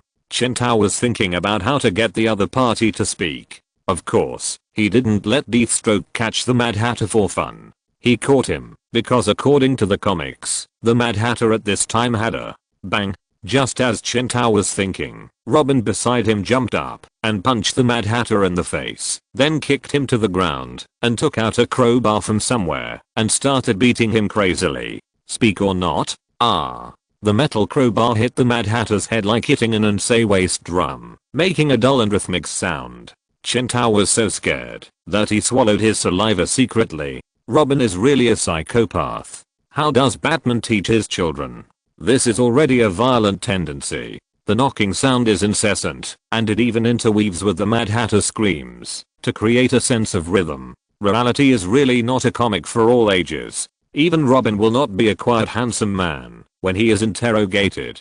Help, I really have nothing to say. The more the Mad Hatter screamed, the more excited Tim seemed to be. 15-year-old Robin waved the crowbar like an epileptic, with a perverted smile on his face and saliva dripping from the corners of his mouth. You dirty, disgusting scum. I will break every bone in your body, and then crush them bit by bit, and use them to flush the toilet. But this may cause the toilet to be blocked. Oh my god, what am I thinking? The Mad Hatter crawled on the ground in pain, with snot and tears running down his face. He fell at Chen Tao's feet and grabbed his cloak. Stop hitting me, please. Tim hit him hard on the butt from behind, and Chen Tao saw that part of the crowbar seemed to be broken due to excessive force. The Mad Hatter let out a scream that reached its climax. Damn it, this crowbar can't be used anymore. Oh my god. What do you want me to say? The Mad Hatter was going crazy. Chen Tao suddenly realized that he hadn't asked the other party a question yet. Stop it. The Mad Hatter was shaking all over, like a frightened hamster. He wanted to flatten himself and stick to the wall of the oval-shaped, oversized transparent capsule cell behind him. Chen Tao organized his words. Tech, don't be afraid. Because it's useless to be afraid. Chen Tao wanted to slap himself as soon as he said this. Although Robin looks a little fierce, he is still very kind-hearted.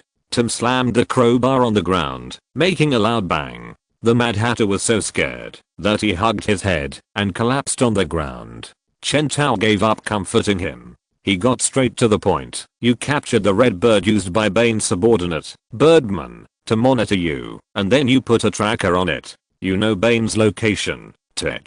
Originally, you gathered enough people and sent invitations to many people just to play your perverted game of Alice in Wonderland again, and then find a guy with fighting ability, give him Bane's address, and then use him to test who Bane is. Chen Tao repeated the storyline of the comic, carefully observing the expression on the other person's face. Frankly speaking, he was not sure what step the Mad Hatter had taken, nor was he sure whether the other party had already found Bane's location. But the Mad Hatter's reaction now could basically be regarded as a confession. It was stable. He did know where Bane was. Tech, my patience is limited. Robin raised the crowbar again 45 minutes later. Gordon, you have to move faster, preferably before Bane reacts. Of course you have to use heavy firepower. Just hold him back and evacuate the residents. Then you should use artillery shells to clean up the area. Is there still a shortage of the National Guard? That's right. Force Bane to fight you head on. Be careful of his surprise attack. If he attacks the officers. Beep. Chen Tao hung up the phone. When he found himself blocked by a tank, the expression on Bane's stern face would definitely be very interesting. May God forgive you, just as you forgive others. Man comes from dust and returns to dust. May your soul rest in heaven and extinguish your hard work. The funeral of the Angel of Death was very brief. Chen Tao and Robin, leaning on black umbrellas, stood at the other end of the cemetery, watching the priests and Alfred dig out a pit big enough to put down the coffin bit by bit. In the original history, the Angel of Death replaced Batman, whose spine was broken by Bane, and successfully defeated Bane. However, as time passed, he gradually degenerated into a villain, and was finally defeated by the returning Batman. But now, this possible future has completely disappeared as the grave mounds are piled higher and higher. In fact, if you look into it in detail, it is still the butterfly effect caused by the time traveler. The time traveler obviously will not catch criminals day and night with high intensity like the real Batman. This gave the Angel of Death an opportunity. He excellently carried forward the fine tradition of the Bat family of ignoring Batman's orders and secretly wore Batman's uniform and then was blocked by Bane. The headless corpse was sent back to Wayne Manor the next day. This future big devil who spanned the entire Batman Nightfall chapter died 4 hours after Chen Tao traveled through time, before he could grow up. Chen Tao didn't think it was a pity anyway. The Angel of Death had been brainwashed by the cult group Street Doomers for a long time, so his mind had been a little abnormal for a long time. Otherwise he would not have turned evil and fallen so quickly. Tim was very sad because he had a good personal relationship with Jane Paul. He laid flowers on Paul's grave and said, "Bruce, I have something to tell you." Chapter 19 Rental Issues. "Bruce, there is something I have to tell you." Tim stroked the coffin of the Angel of Death and said, "It's about Sass. Didn't he attack my school, Gotham Heights High School, before? He was caught by the Cheshire Cat you sent." Tim said, although Sass said that he had no one behind him, and I verified that he was not lying. But I never believe in coincidences. There are so many high schools in Gotham City. Why did he choose my school? Whether in terms of the means and time of the crime, Sass's behavior this time is very different from his past. There must be someone controlling him behind the scenes. Two-Face? Riddler? I can't find out for the time being. He stood up, but no matter who he is, he may have some guesses about my true identity. But Tim soon shook his head in boredom. Forget it, all this is my guess. I don't have any evidence to prove it. Let's not talk about it. Bruce, what about you? What did you want to say before? Chen Tao frowned. Indeed. According to the comics, Sass should have attacked a girls' school, not the high school that Robin attended. What caused the plot change? Damn, it can't be me again. There is too little information, and Chintao can't think of anything. He chose not to think about it. He said, let's talk about this later. Now, I need you to accompany me to the Little Saint Pris district. The district is a neighborhood in Gotham. This is a newly opened Super Baby restaurant in Gotham City. Due to the strange dinosaur incident 2 days ago, the owner thoughtfully launched the magical dinosaur delicious set meal, which was very popular for a while. Okay, you have a Harley Quinn burger, a black canary salad, and a Jess Quick broken car set meal. A maid dressed as Harley Quinn brought several sets to the table, but a dishonest guy stretched out his hand to her butt.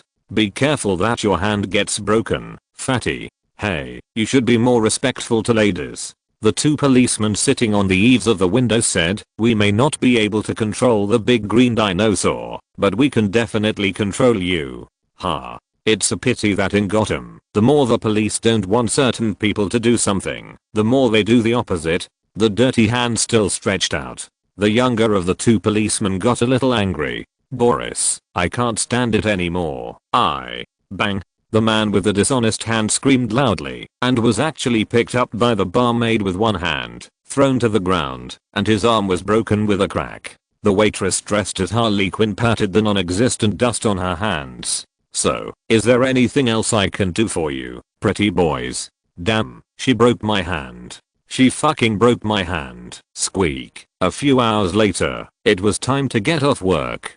Harley Quinn left the restaurant while doing a Scrabble puzzle on the newspaper, but she didn't go home.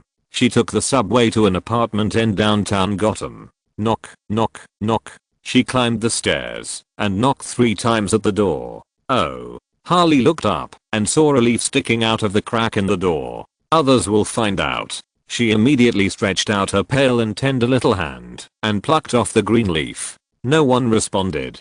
So she took out the key and creaked the door open. It was not obvious from the outside, but once the door was opened, the room was almost full of plants. The green creepers almost covered the entire room, and the winding trunks made people almost think that this was some kind of tropical rainforest in East Africa. Holly put her hands on her hips. Enough. Rustling. With the sound of fine and dense sounds, the plants finally slowly retreated, revealing the true face of the person in the room. Perhaps it was a plant. Goose, goose, goose, goose, goose, goose. A huge carnivorous plant appeared in the center of the room, making a creepy laugh. Harley, you're here. Ivy asked me to tell you that this is your home from now on. Of course, there is no electricity, no water, and no gas here, because Ivy hasn't paid the rent for more than half a year. Seeing that Harley didn't speak, the giant piranha immediately replied, aha, I know what you want to ask, let me answer you. Stop, let me ask it.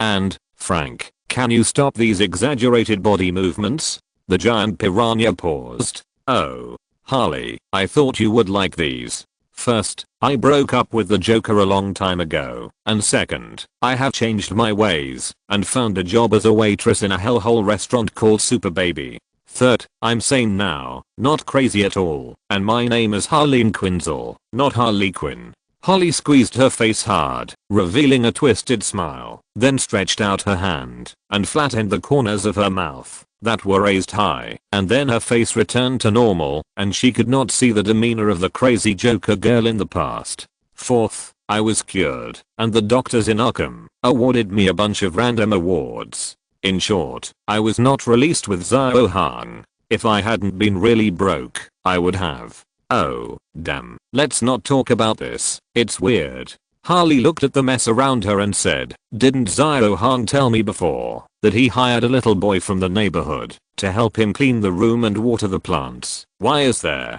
Ugh. Frank vomited out a skeleton in front of Holly, and the skeleton was carrying a leather backpack that couldn't be digested. What a gift. God, what on earth are you? I can't help it, Holly. The carnivorous plant, Frank said aggrievedly, after Ivy left for a week. This little bastard was still diligent in cleaning the room, but he started stealing things a month later, so. Damn it, you're in big trouble. Don't his parents have? Ugh, ugh. The other two skeletons were vomited out. Judging from their attire, they were a man and a woman. Harley could guess their identities without even looking. Damn Frank, if the landlord knew. Ugh.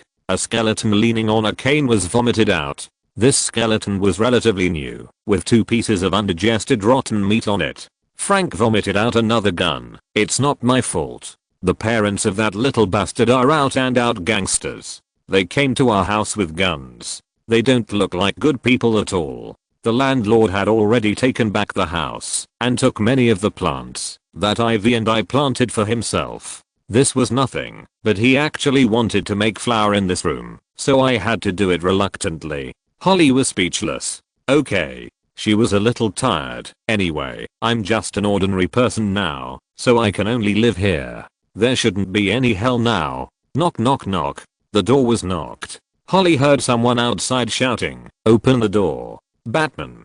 Are you annoyed?" Chapter 20. The Court of Owls appears. Dead silence. The door opened automatically. No, it was not a slightly more gentle method like opening the door lock. Instead, someone grasped the door handle and used a huge force to force the wooden door open. The door lock made a teeth-grinding scream, and the metal lock core forcibly broke through the cheap plywood wooden door, stubbornly connecting with the twisted and deformed metal door frame. A gust of wind blew, bringing the cold air from the underworld outside into the room. Bang.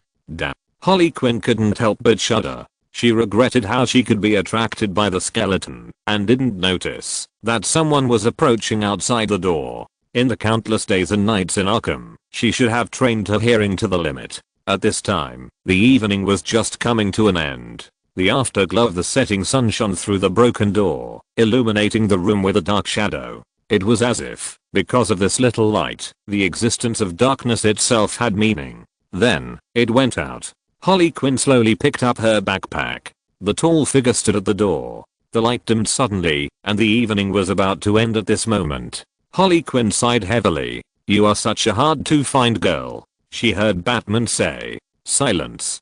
Holly Quinn looked at the man who walked in, and the corners of her mouth began to rise slowly, and she had the urge to laugh out loud. "Ah!"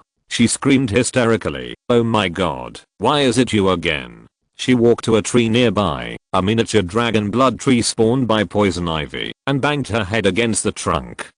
Damn it, got. Batman will never be able to find Harley Quinn. I have some questions for you, she heard Batman say in his familiar low voice. For example, where can I find your good friend Poison Ivy? Harley Quinn stopped banging the tree. She tilted her head. I need your help.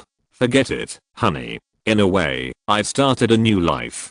Holly suddenly became very normal, as if the one who was crazy just now was not her at all. Listen, Ivy is hanging out with some bad guys. He and the plant master are planning to turn the entire earth green. I need to stop them. They are a deadly combination, Holly. Many people will be injured, and even. Never mind, maybe it's useless for me to say this. You just need to know one other thing. Ivy is also likely to be injured or killed, she heard Batman say. Harley had to admit that Batman knew the relationship between him and Poison Ivy very well. When he heard that Ivy might also be injured, she did have some impulses, but it was just an impulse. No, I don't want to get involved in your shit anymore. Harley replied, I've said goodbye to capes, tights and masks. I just want to be an ordinary person quietly. Really? What a pity you're not.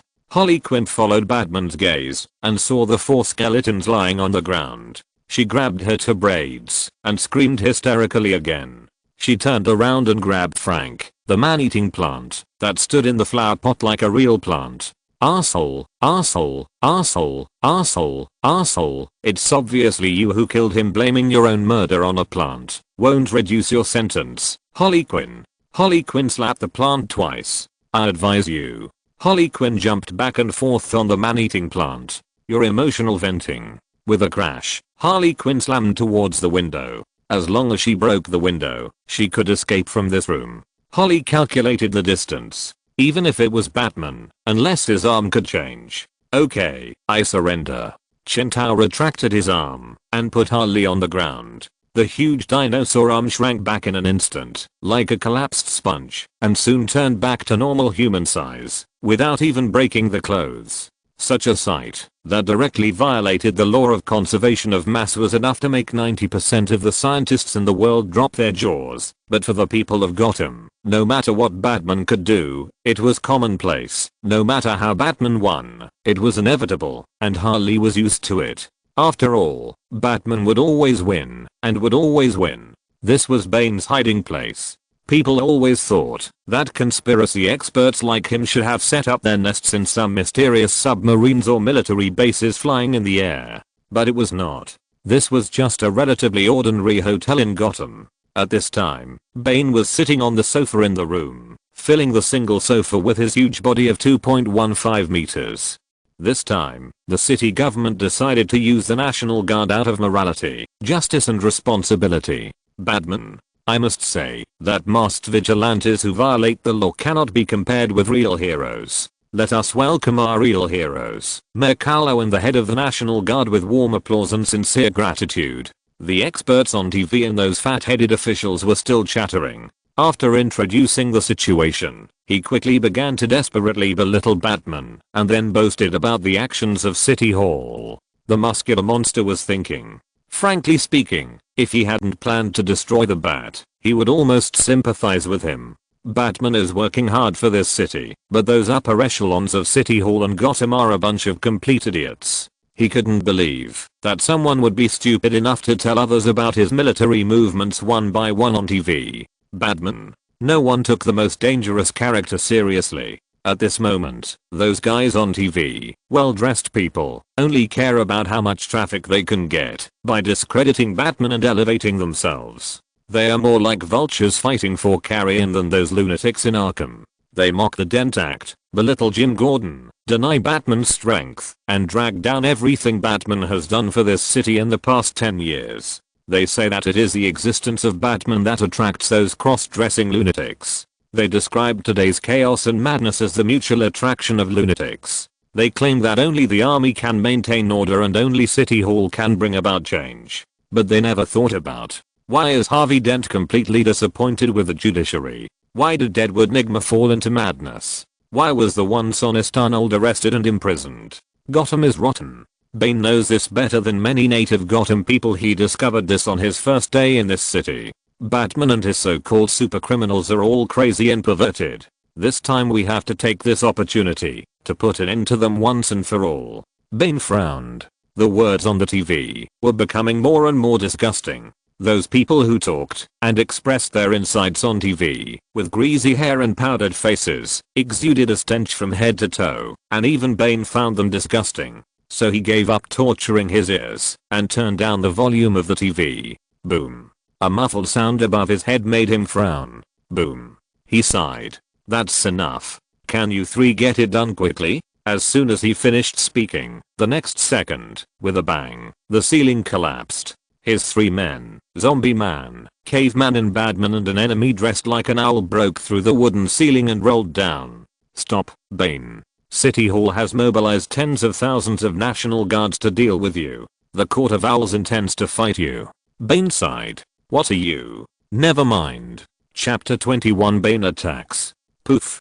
Bane retracted his hand, which was covered with brains and blood, and gently crushed it like a bubble of horse urine. He shook off the white mucus on his hand with disgust, and let the headless corpse spurting blood fall to the floor. Gutter rubbish. You are stupid enough to try to monitor me. He kicked the corpse into a corner. Even more stupid, you didn't run away immediately after I found you. We are sorry, Bane. This guy is a zombie with an undead head. We clearly pierced it with a sneak attack. No need to say more, my friends.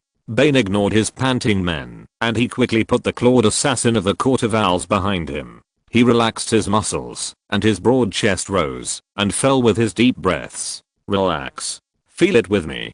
Bane's three men looked at each other. They felt nothing, except the strong smell of blood from the corpse. What do you feel, Bane? You look at the street. What do you see? Empty. The Caveman and the Zombie Man answered one after another. Dead. A city that is accustomed to its own terror has tasted the taste of fear. Birdman said. Yes, that's right. It's your power, Bane. You made them feel afraid. They plan to mobilize the army to deal with you, but they don't understand what they are facing at all. They flattered cautiously. They are only worthy of trembling at your feet. My master. The subordinates did not say it out loud. They silently recited it in their hearts. No. But Bane's answer was beyond the expectations of the two. It's not like that. Bane suddenly roared in a low voice. You didn't feel it at all. Batman has been shrouding this city for too long. Gotham City was once the largest drug production and trade center in the United States. The largest human trading market. The most prosperous gambling city. He opened his hands, as if embracing the darkness that could not be seen by the naked eye. Gotham is a criminal's paradise. For so many years, the US government has been stuffing criminals from all over the country into Blackgate prison. Then they will soon be released on bail, on medical parole, escape from prison, and then transform themselves into citizens of Gotham. The so-called Gotham has been a super prison from the beginning. They wish all the scum would kill each other to death until someone comes out to stop them from using Gotham as a trash can. He laughed sarcastically. Before Batman was born, the public security in the United States was 10 times better than it is now. You say Gotham is afraid of me. What a joke. Not only is Gotham not afraid, but she is excited. How vicious. She is actually excited. Finally someone is going to defeat the Bat. Finally someone is going to kill the Bat. Those scum, gangsters, and villains can finally return to their past unrestrained criminal life. The silence on the street is not because of fear, but because of expectation. They are jubilant and looking forward to it. Everyone hates Batman. They want Batman to die. The scum hates bats. The powerful hate bats. Even the old people and women who work in the white powder factory hate bats. Batman tried to save Gotham? Don't be ridiculous. Gotham doesn't want to be saved. This bitch just wants to fall forever. Bane felt it. He could feel it. Gotham was like a cruel mother, urging him to murder her only son, the wounded fighter. This vicious bitch, posing in front of him, posing like a queen, asking him to pass the dirty trials of those ignorant fools, prove his greatness and strength to her, and then, to take the crown that has never been touched by anyone, murder Batman. This is really an honor. He sat back on the sofa, his body unconsciously tensed and leaned forward, and this action made his body slightly hunched. But this did not damage his majesty, but made him look like a beast ready to go. You three, leave this building, as soon as possible. Surrender directly to the army, and I will come to you later. I can't move my hands and feet while you are here. Bane's voice was low, but unexpectedly gave people a high-pitched feeling, like the magma roaring and surging underground. The light passed through the curtains, and shone on his bulging biceps, making him look like a real Iron Man. His 3 men left in a hurry. They had no doubt about Bane's decision, nor did they dare to question it. Bane sat on his sofa, looking up, waiting quietly. The long street was dead silent, and there was no one around. Zzzz. M1A2 Abrams main battle tanks and M2A3 Bradley infantry fighting vehicles are ready. Received. M109A6 self-propelled howitzers and M777 howitzers are in place. Received. Somewhere in Gotham, this is the National Guard's on-site command center. Mayor Carlo turned his head and looked at Jim Gordon, who looked unhappy beside him. Hey, Jim, don't always look so sullen. You don't really take me for a fool. How does the saying go? Despise the enemy strategically and take the enemy seriously tactically. We dispatched nearly 40,000 National Guard troops, tanks, machine guns, heavy machine guns, armed vehicles, and even semi-automatic missiles. Mayor Carlo couldn't help but complain. Such a military configuration is enough to capture any small African country. Gordon, you have been a policeman in Gotham City. Have you really forgotten how terrifying modern weapons are? It's not like we haven't seen those so-called strange men before, but in the face of real modern force, everything is rubbish. Mayor Carlo said with pride. This is all thanks to the accurate location you provided, Gordon. In my opinion, as long as we relocate all the residents around, we can directly use missiles to wipe out the area. Not to mention Bane, even a man made of iron will be melted into water. There is no need to bother Batman at all. So this is why you belittle Batman on TV so much. Oh, come on, Gordon. Mayor Carlo hooked Gordon's neck familiarly. That's just a means to attract Bane. Didn't you adjust the TV signal yourself to ensure that Bane would be attracted by the TV show? This is also a means to attract voters. It is the strongest means of canvassing votes, to show everyone your tough image. Gordon pushed away his hooked arm and ruthlessly exposed Mayor Carlo's words. TSK, people all need some spiritual support. But Gordon, do you really think it is a normal choice for people to put all their hopes on a masked vigilante? Carlo lay back in his chair without a care. No matter how powerful Batman is, he is only one person. I don't deny his contributions to Gotham over the years, and I don't have any ill feelings towards him at all, but you have to know that in front of the country's violent machine, the power of an individual is insignificant, and humans are essentially collective creatures. Mayor Carlo opened his hands and made a virtual grab in the air. There is strength in numbers, he said. The people should regain their confidence in the government instead of pinning their hopes on individual heroes. Don't you think that the people's fanatical admiration for Batman is a dangerous signal? They don't trust the police, they only believe in Batman. No matter how we discredit Batman on TV, we have to admit that Batman's influence on the people has exceeded the normal scope. Remember Harvey Dent in the past? The Dent Act, ha ha ha, famous, ha. Then Dent turned bad and the act ended. Mayor Carlo said, only a stable organization like the government can guarantee the stability of the city for a long time. Even if I die today, this seamless machine can continue to operate normally. The government's prestige must be re-established, starting with the arrest of all these super criminals today. If you're listening to this novel on a channel other than Fanfic World, it means they downloaded and uploaded it without effort. We cordially invite you to visit our channel, Mundo Fanfic Novelos. There you'll find the original version of this story and you can explore many other novels of various genres. We're waiting for you to immerse yourself in a world of incredible novels.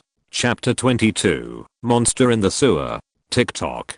The sewers of Gotham City are dark and spooky, hiding all kinds of unknown monsters. Killer Croc himself used to be one of them, but he is no longer. He is now a man with 200 million yuan. Although all this money is black money, neither tax nor legal income, so he can't spend a penny openly. But he has money, and with money, there is hope. Killer Croc opened his eyes. His nictitating membrane flipped at that moment, and under the dim light of the lantern, a circle of ripples appeared on the water surface. The big guy is coming again, he said to the ventriloquist beside him. I mean the big guy. I never thought that one day I would call someone that. I thought I was the most famous big fool in Gotham. Although he said that, Waylon actually felt that he was much smarter. He had accepted that his brain was not very good, but he was not always like this. When he was a teenager, his IQ was no different from that of ordinary people. But since he grew up and became a complete reptile, he found that the farther he was from people, the more beastly he became, and the more beastly he became. But in the past few days, he has been with other humans, and his beastly nature has immediately subsided, making his mind much clearer. Focus on your work, Waylon. The ventriloquist sat in the corridor next to the sewer. This old-fashioned underground drainage system in Gotham always has corridors for workers to walk around. The Bat Baby in his hand replied, don't worry, you may not be the most famous big fool, but you are definitely the richest big fool now. He said, you have seen the 2 vans full of money in the vault of the Swiss bank, right? If you want your employer to help you wash all the money so that you can spend it, you'd better run faster. Anyway, this is not the first time you have done it today. I know it, even if you don't tell me. The human-shaped crocodile swung its tail. He stood up from the underground river and then lifted a small cart from the side of the ventriloquist. A roasted golden and crispy whole beef was placed inside. It should have appeared in Gotham's top 7-star restaurant, being ruined by a group of idiots who seemed elegant, but had big intestines in their heads, instead of appearing in this dirty place. Killer Croc sighed. Roasted whole pig, roasted whole beef, the fragrant smell in the sewer, all of this was so familiar. All of this was a repeat of the old trick, but the executor became himself, which was inexplicably ironic. Boom. Boom. Boom. Raw woo. It was like the sound of a very heavy iron ball hitting the ground. This sound echoed layer by layer in the empty underground water pipes, accompanied by the hoarse and gloomy voice, composing a weird duet. Listen carefully, the voice is saying, Solomon Grundy born on Monday. the third generation Robin Tim Drake sat on the edge of the building, observing the apartment in the distance with a telescope. Batman and Harley Quinn were inside. If it was the old Batman, Tim would never have worried, because he knew how powerful Batman was, but it was different now. Can Bruce Wayne really deal with a dangerous criminal like Harley Quinn? Tim carefully used the hook to swing across the entire street, landed on the roof silently, and then climbed into the corridor window. The sky gradually darkened, and the voice-controlled corridor was pitch black. A ray of light shone through the half-open door, like the gaping mouth of a giant beast. Tim quietly hid in the shadow behind the door, and then heard Harley Quinn say, "Fuck, but, you asterisk asterisk asterisk asterisk asterisk asterisk." With a loud bang, Tim kicked the door open. "Batman, what are you doing?" Then he saw Batman holding a skeleton in one hand, playing with a skull in his hand, as if he was trying to stuff these scattered bone frame parts back into the mouth of a huge carnivorous plant. Woo-woo-woo. Are you asking me to eat my vomit back into my stomach? Frank, the carnivorous plant, struggled loudly, but he couldn't resist Batman at all. Chen Tao took out a lighter and showed it in front of him, and he immediately became obedient. Ahaha. Seeing Robin coming in, Harley immediately jumped down from the edge of the windowsill and put on the posture of a patrol officer with her nose in the air. "Private Robin, stand at attention." Tim turned his head to look at Batman with a what the hell expression. Chen Tao explained, "These people were not killed by Holly. Holly cooperated very well and went crazy at the same time. Woo-oh, Mr. Skeleton. Woo-oh, Mr. Skeleton. You died miserably. You turned from a living person into a corpse. This is definitely not your fault. Rest in peace." This is just Harley's version of the Great Compassion Mantra or Requiem. Chen Tao added. Hehe. A few minutes later, Harley Quinn stood in front of the Batmobile parked at the entrance of the alley. She leaned her butt against the front of the car and then slid into the passenger seat of the Batmobile, as if she had no bones. "So what's next, dynamic duo?" The third generation Robin stood beside him with a snort. The passenger seat of the Batmobile should have been his seat. "No one knows Poison Ivy as well as I do. Now I'll help you find her, but you have to let me talk some sense into her before you rush in. Then, after this is over, you have to help me put in a good word for those guys on the parole board, telling them what an upright and kind citizen I am, and so on and so forth." The seemingly reasonable request was a piece of cake for Batman. As long as he agreed to Harley Quinn's conditions, it seemed that he would be able to get her help immediately, find Poison Ivy, defeat Plant Master, and solve all problems. But Batman would not do that. This was Harley's test, a test to see if he was the real Batman. Once Chen Tao nodded, it became Batman asking Harley for help, and the initiative immediately fell into Harley's hands. Even though she had not been a psychologist for many years, Harley Quinn still instinctively used some techniques to influence the master-servant relationship between them through language. So, Chen Tao said, "No. What's the situation? I mean, you don't want to. You don't need." Harley Quinn was still trying hard, and Chen Tao quietly watched her pretending to be incredible. "These conditions are not important. What is important is Ivy." Chen Tao has always been able to grasp the key points. Now he needs to do his best to break Harley Quinn's delusion of taking the initiative. "I don't want to make a deal with a mentally ill person.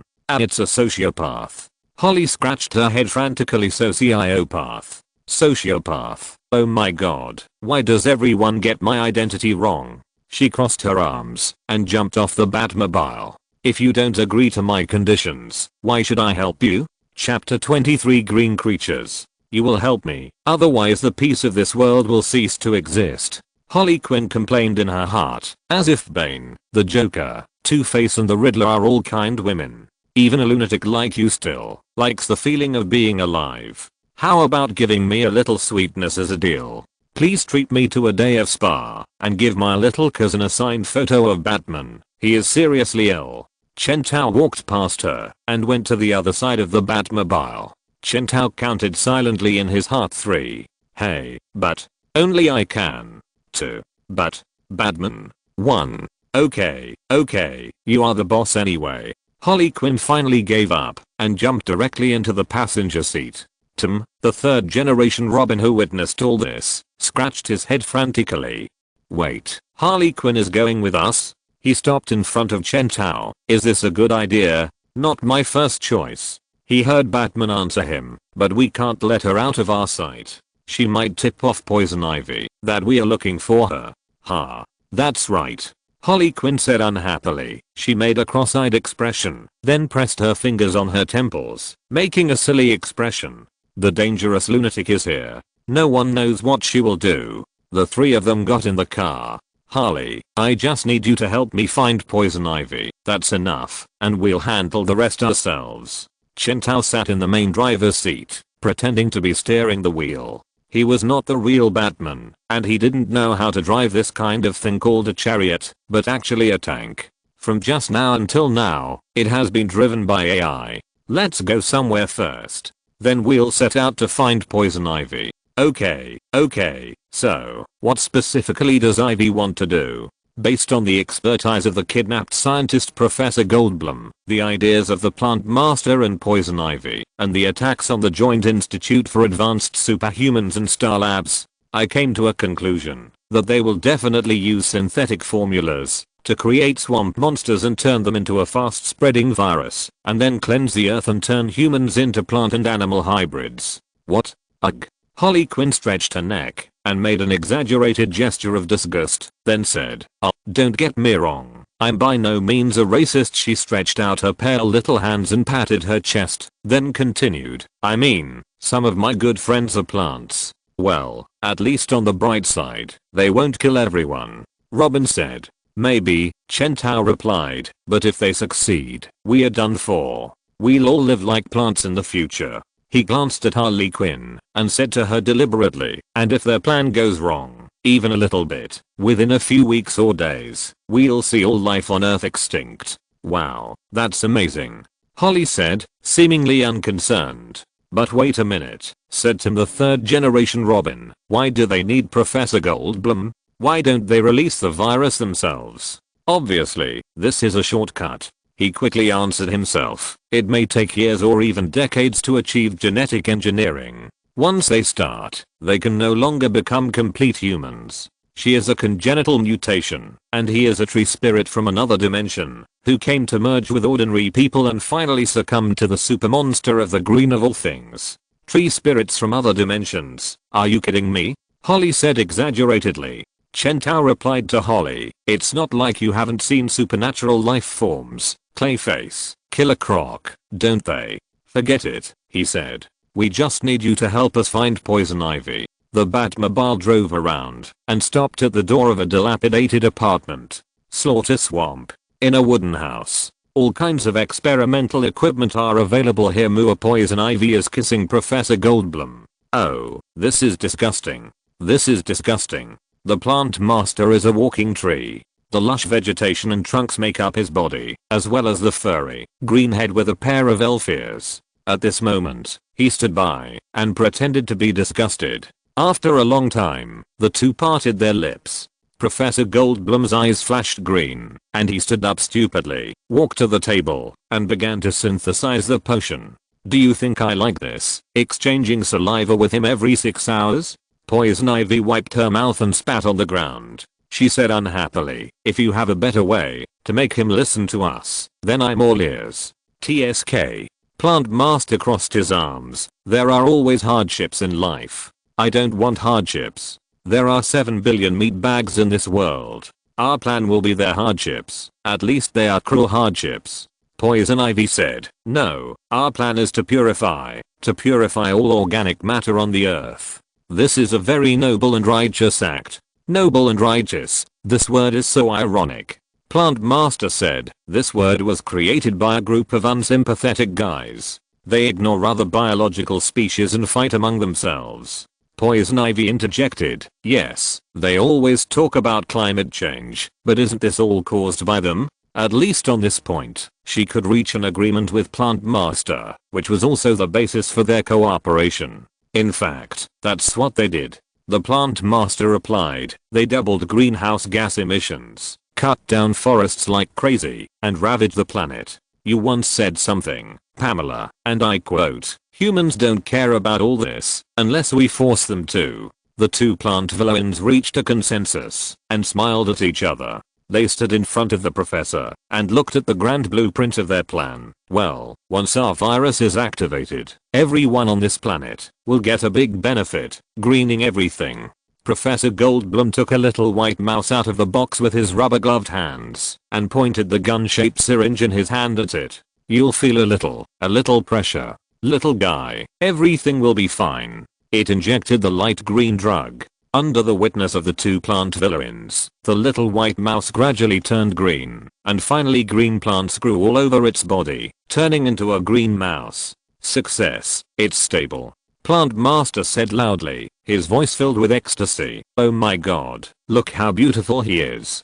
Poison Ivy also suppressed her excitement and held it in her palm. Come on, come to mommy. Plant Master raised his hands high. This is not an ordinary green leaf mouse, but a herald of a new era. Human beings' damp factories will be replaced by huge fur-like churches. Lush green will cover the entire earth. Will explode. With a puff, the little green mouse exploded into a disgusting green sticky substance. Chapter 24. Dog Welder. Gotham. Wearing an English windbreaker, well dressed, holding a walking stick, Count Dizzy walked on the streets of the Petit Saint Prince district. Although this is not the worst and poorest neighborhood in Gotham, it is still far from developed and orderly. If it were normal, Count Dizzy would never come to such a rude and vulgar sinking area, but the employer of this mission required.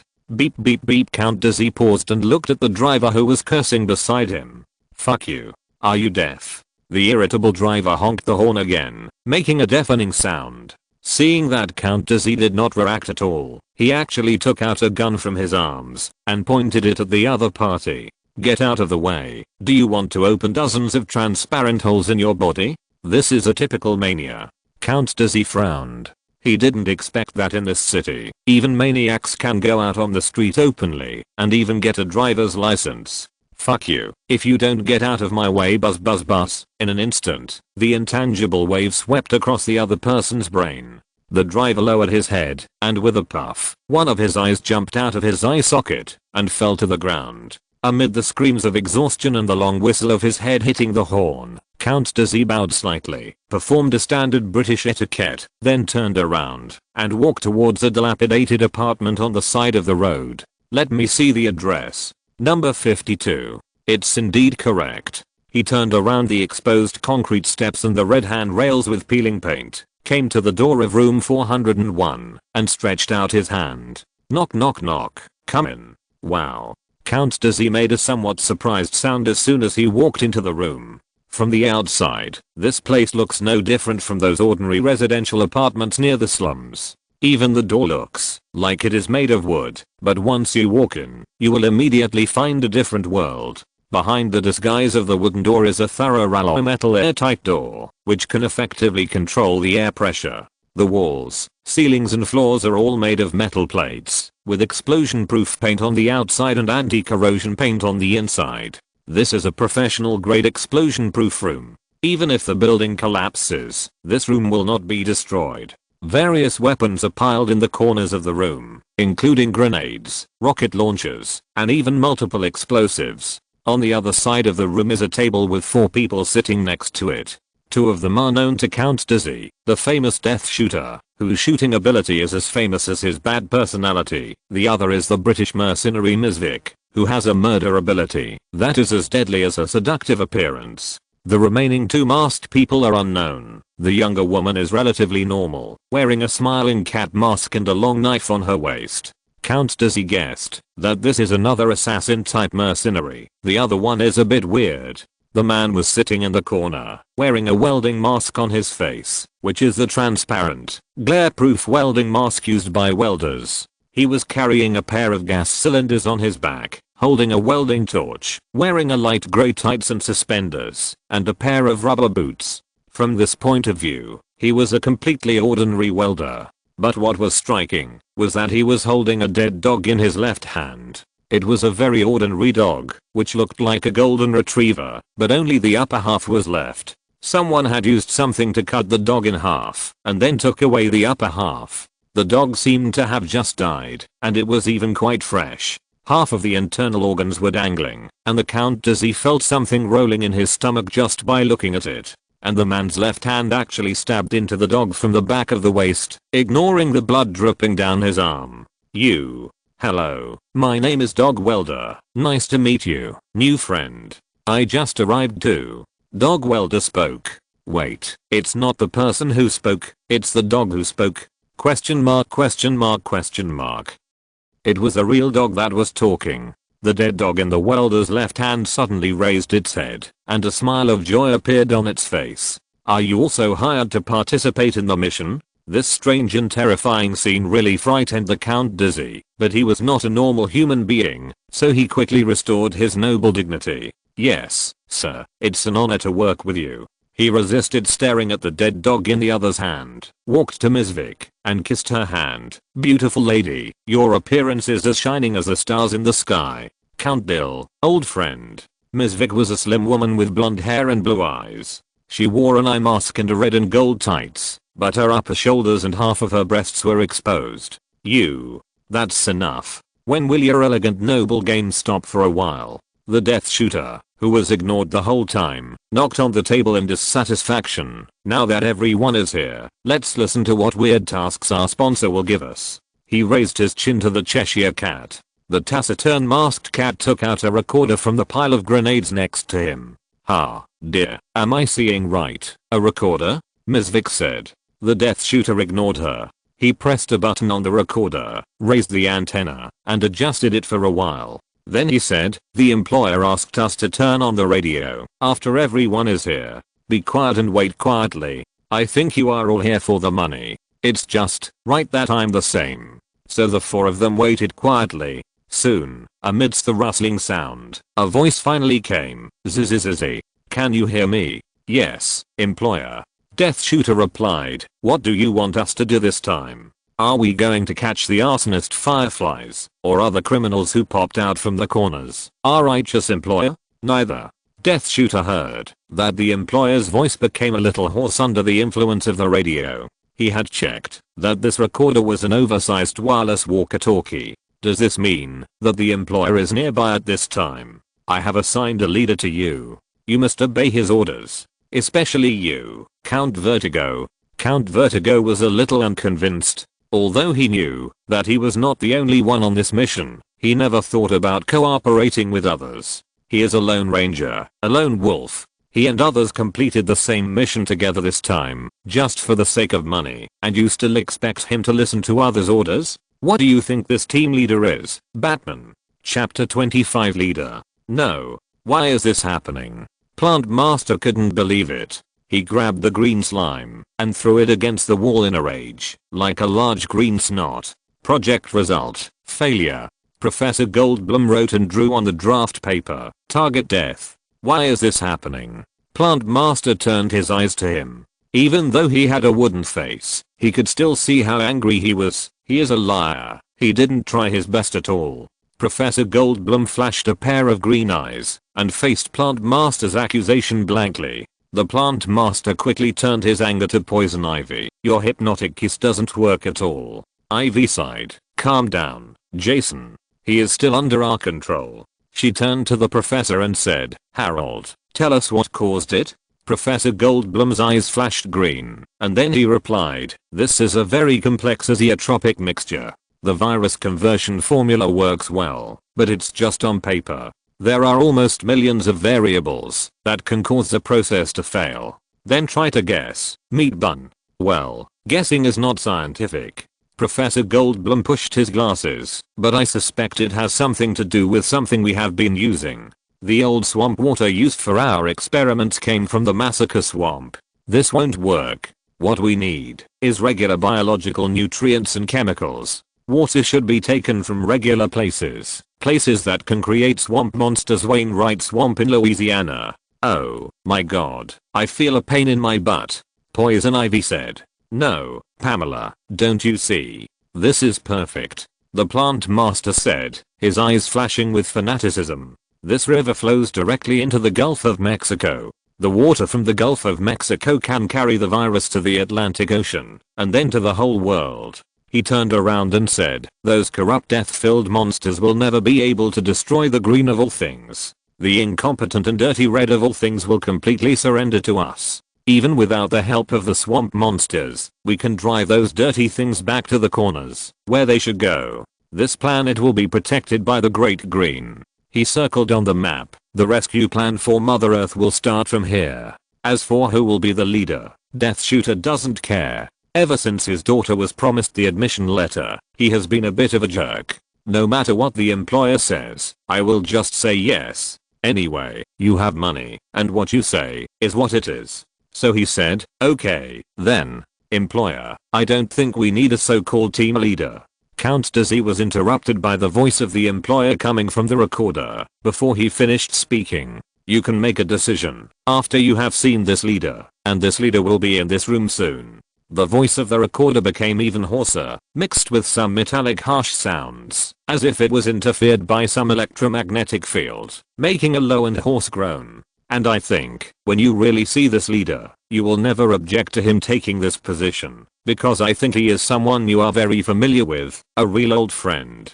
The dead shooter had an awkward feeling. He didn't know where this feeling came from. He just felt a little creepy, as if he was being stared at by something that was not human. Ms. Vick looked at the Cheshire Cat inexplicably, opened her mouth to ask something, but faced with the calm smiling mask, she finally closed her mouth. The Cheshire Cat seemed to not care about what they were discussing at all. Her eyes were fixed on the dog in the dog welder's hand. The dog welder gave her a "want to touch it" gesture, so she happily went to stroke the dead dog.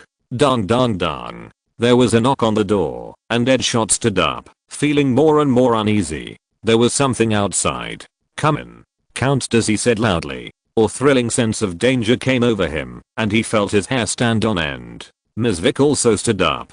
"I'm coming in." Click. First a shoe. A one-piece shoe like the one worn with the tights. Then came the grey tights, a pure black cape, a pair of pointy ears and a mask. Batman. Deadshot jumped up from the table, but Batman's move stopped the bullet from his gun. When he saw Batman, he held a walkie-talkie and said, "I told you, I have arranged a leader with enough influence and strength for you, and you will like this leader."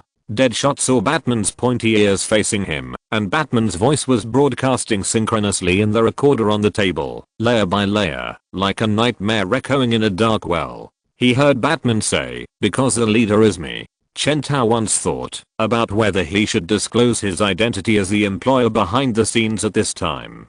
He could just hide quietly behind the scenes like before, and become a beautiful behind the scenes mastermind. And then, what? The soldiers have no fighting spirit and only want to escape. No cooperation, a mess. Disobey orders and attack at will. It must be admitted that the current Suicide Squad lacks a strong soul figure, a backbone that can bring everyone together. In the original history, the captain of the Suicide Squad was Rick Flag, who conquered this group of unruly mercenaries with his noble character and led them to complete one mission after another. But Chentao's men do not have a leader as talented as Captain Rick.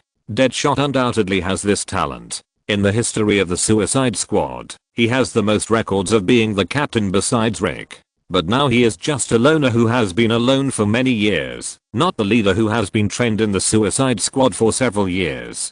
Nightwing is also possible. As the first generation Robin, he is not used to fighting alone like Batman. When he was Robin, he had experience leading the Titans. But according to Alfred's information, Dick and the Titans he led were fighting with Deathstroke at this time, which was why Chentao could not recall Nightwing or hire Deathstroke.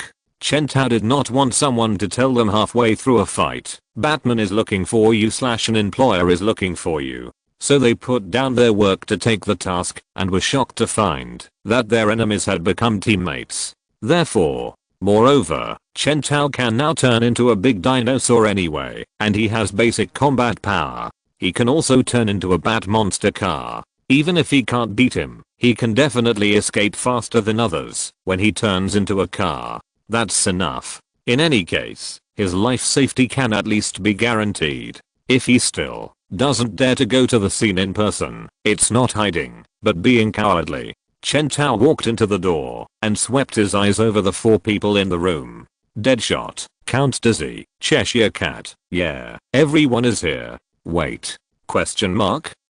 Chentao stared at the dog welder. Who are you? Isn't the person I hired Mad Dog. End of this chapter. Thank you very much for reaching the end. Don't forget to like. Looking for more exclusive content and immediate access? Subscribe to our Patreon. Remember, every like, subscription, or donation encourages us to continue. Thanks to everyone. See you in the next video.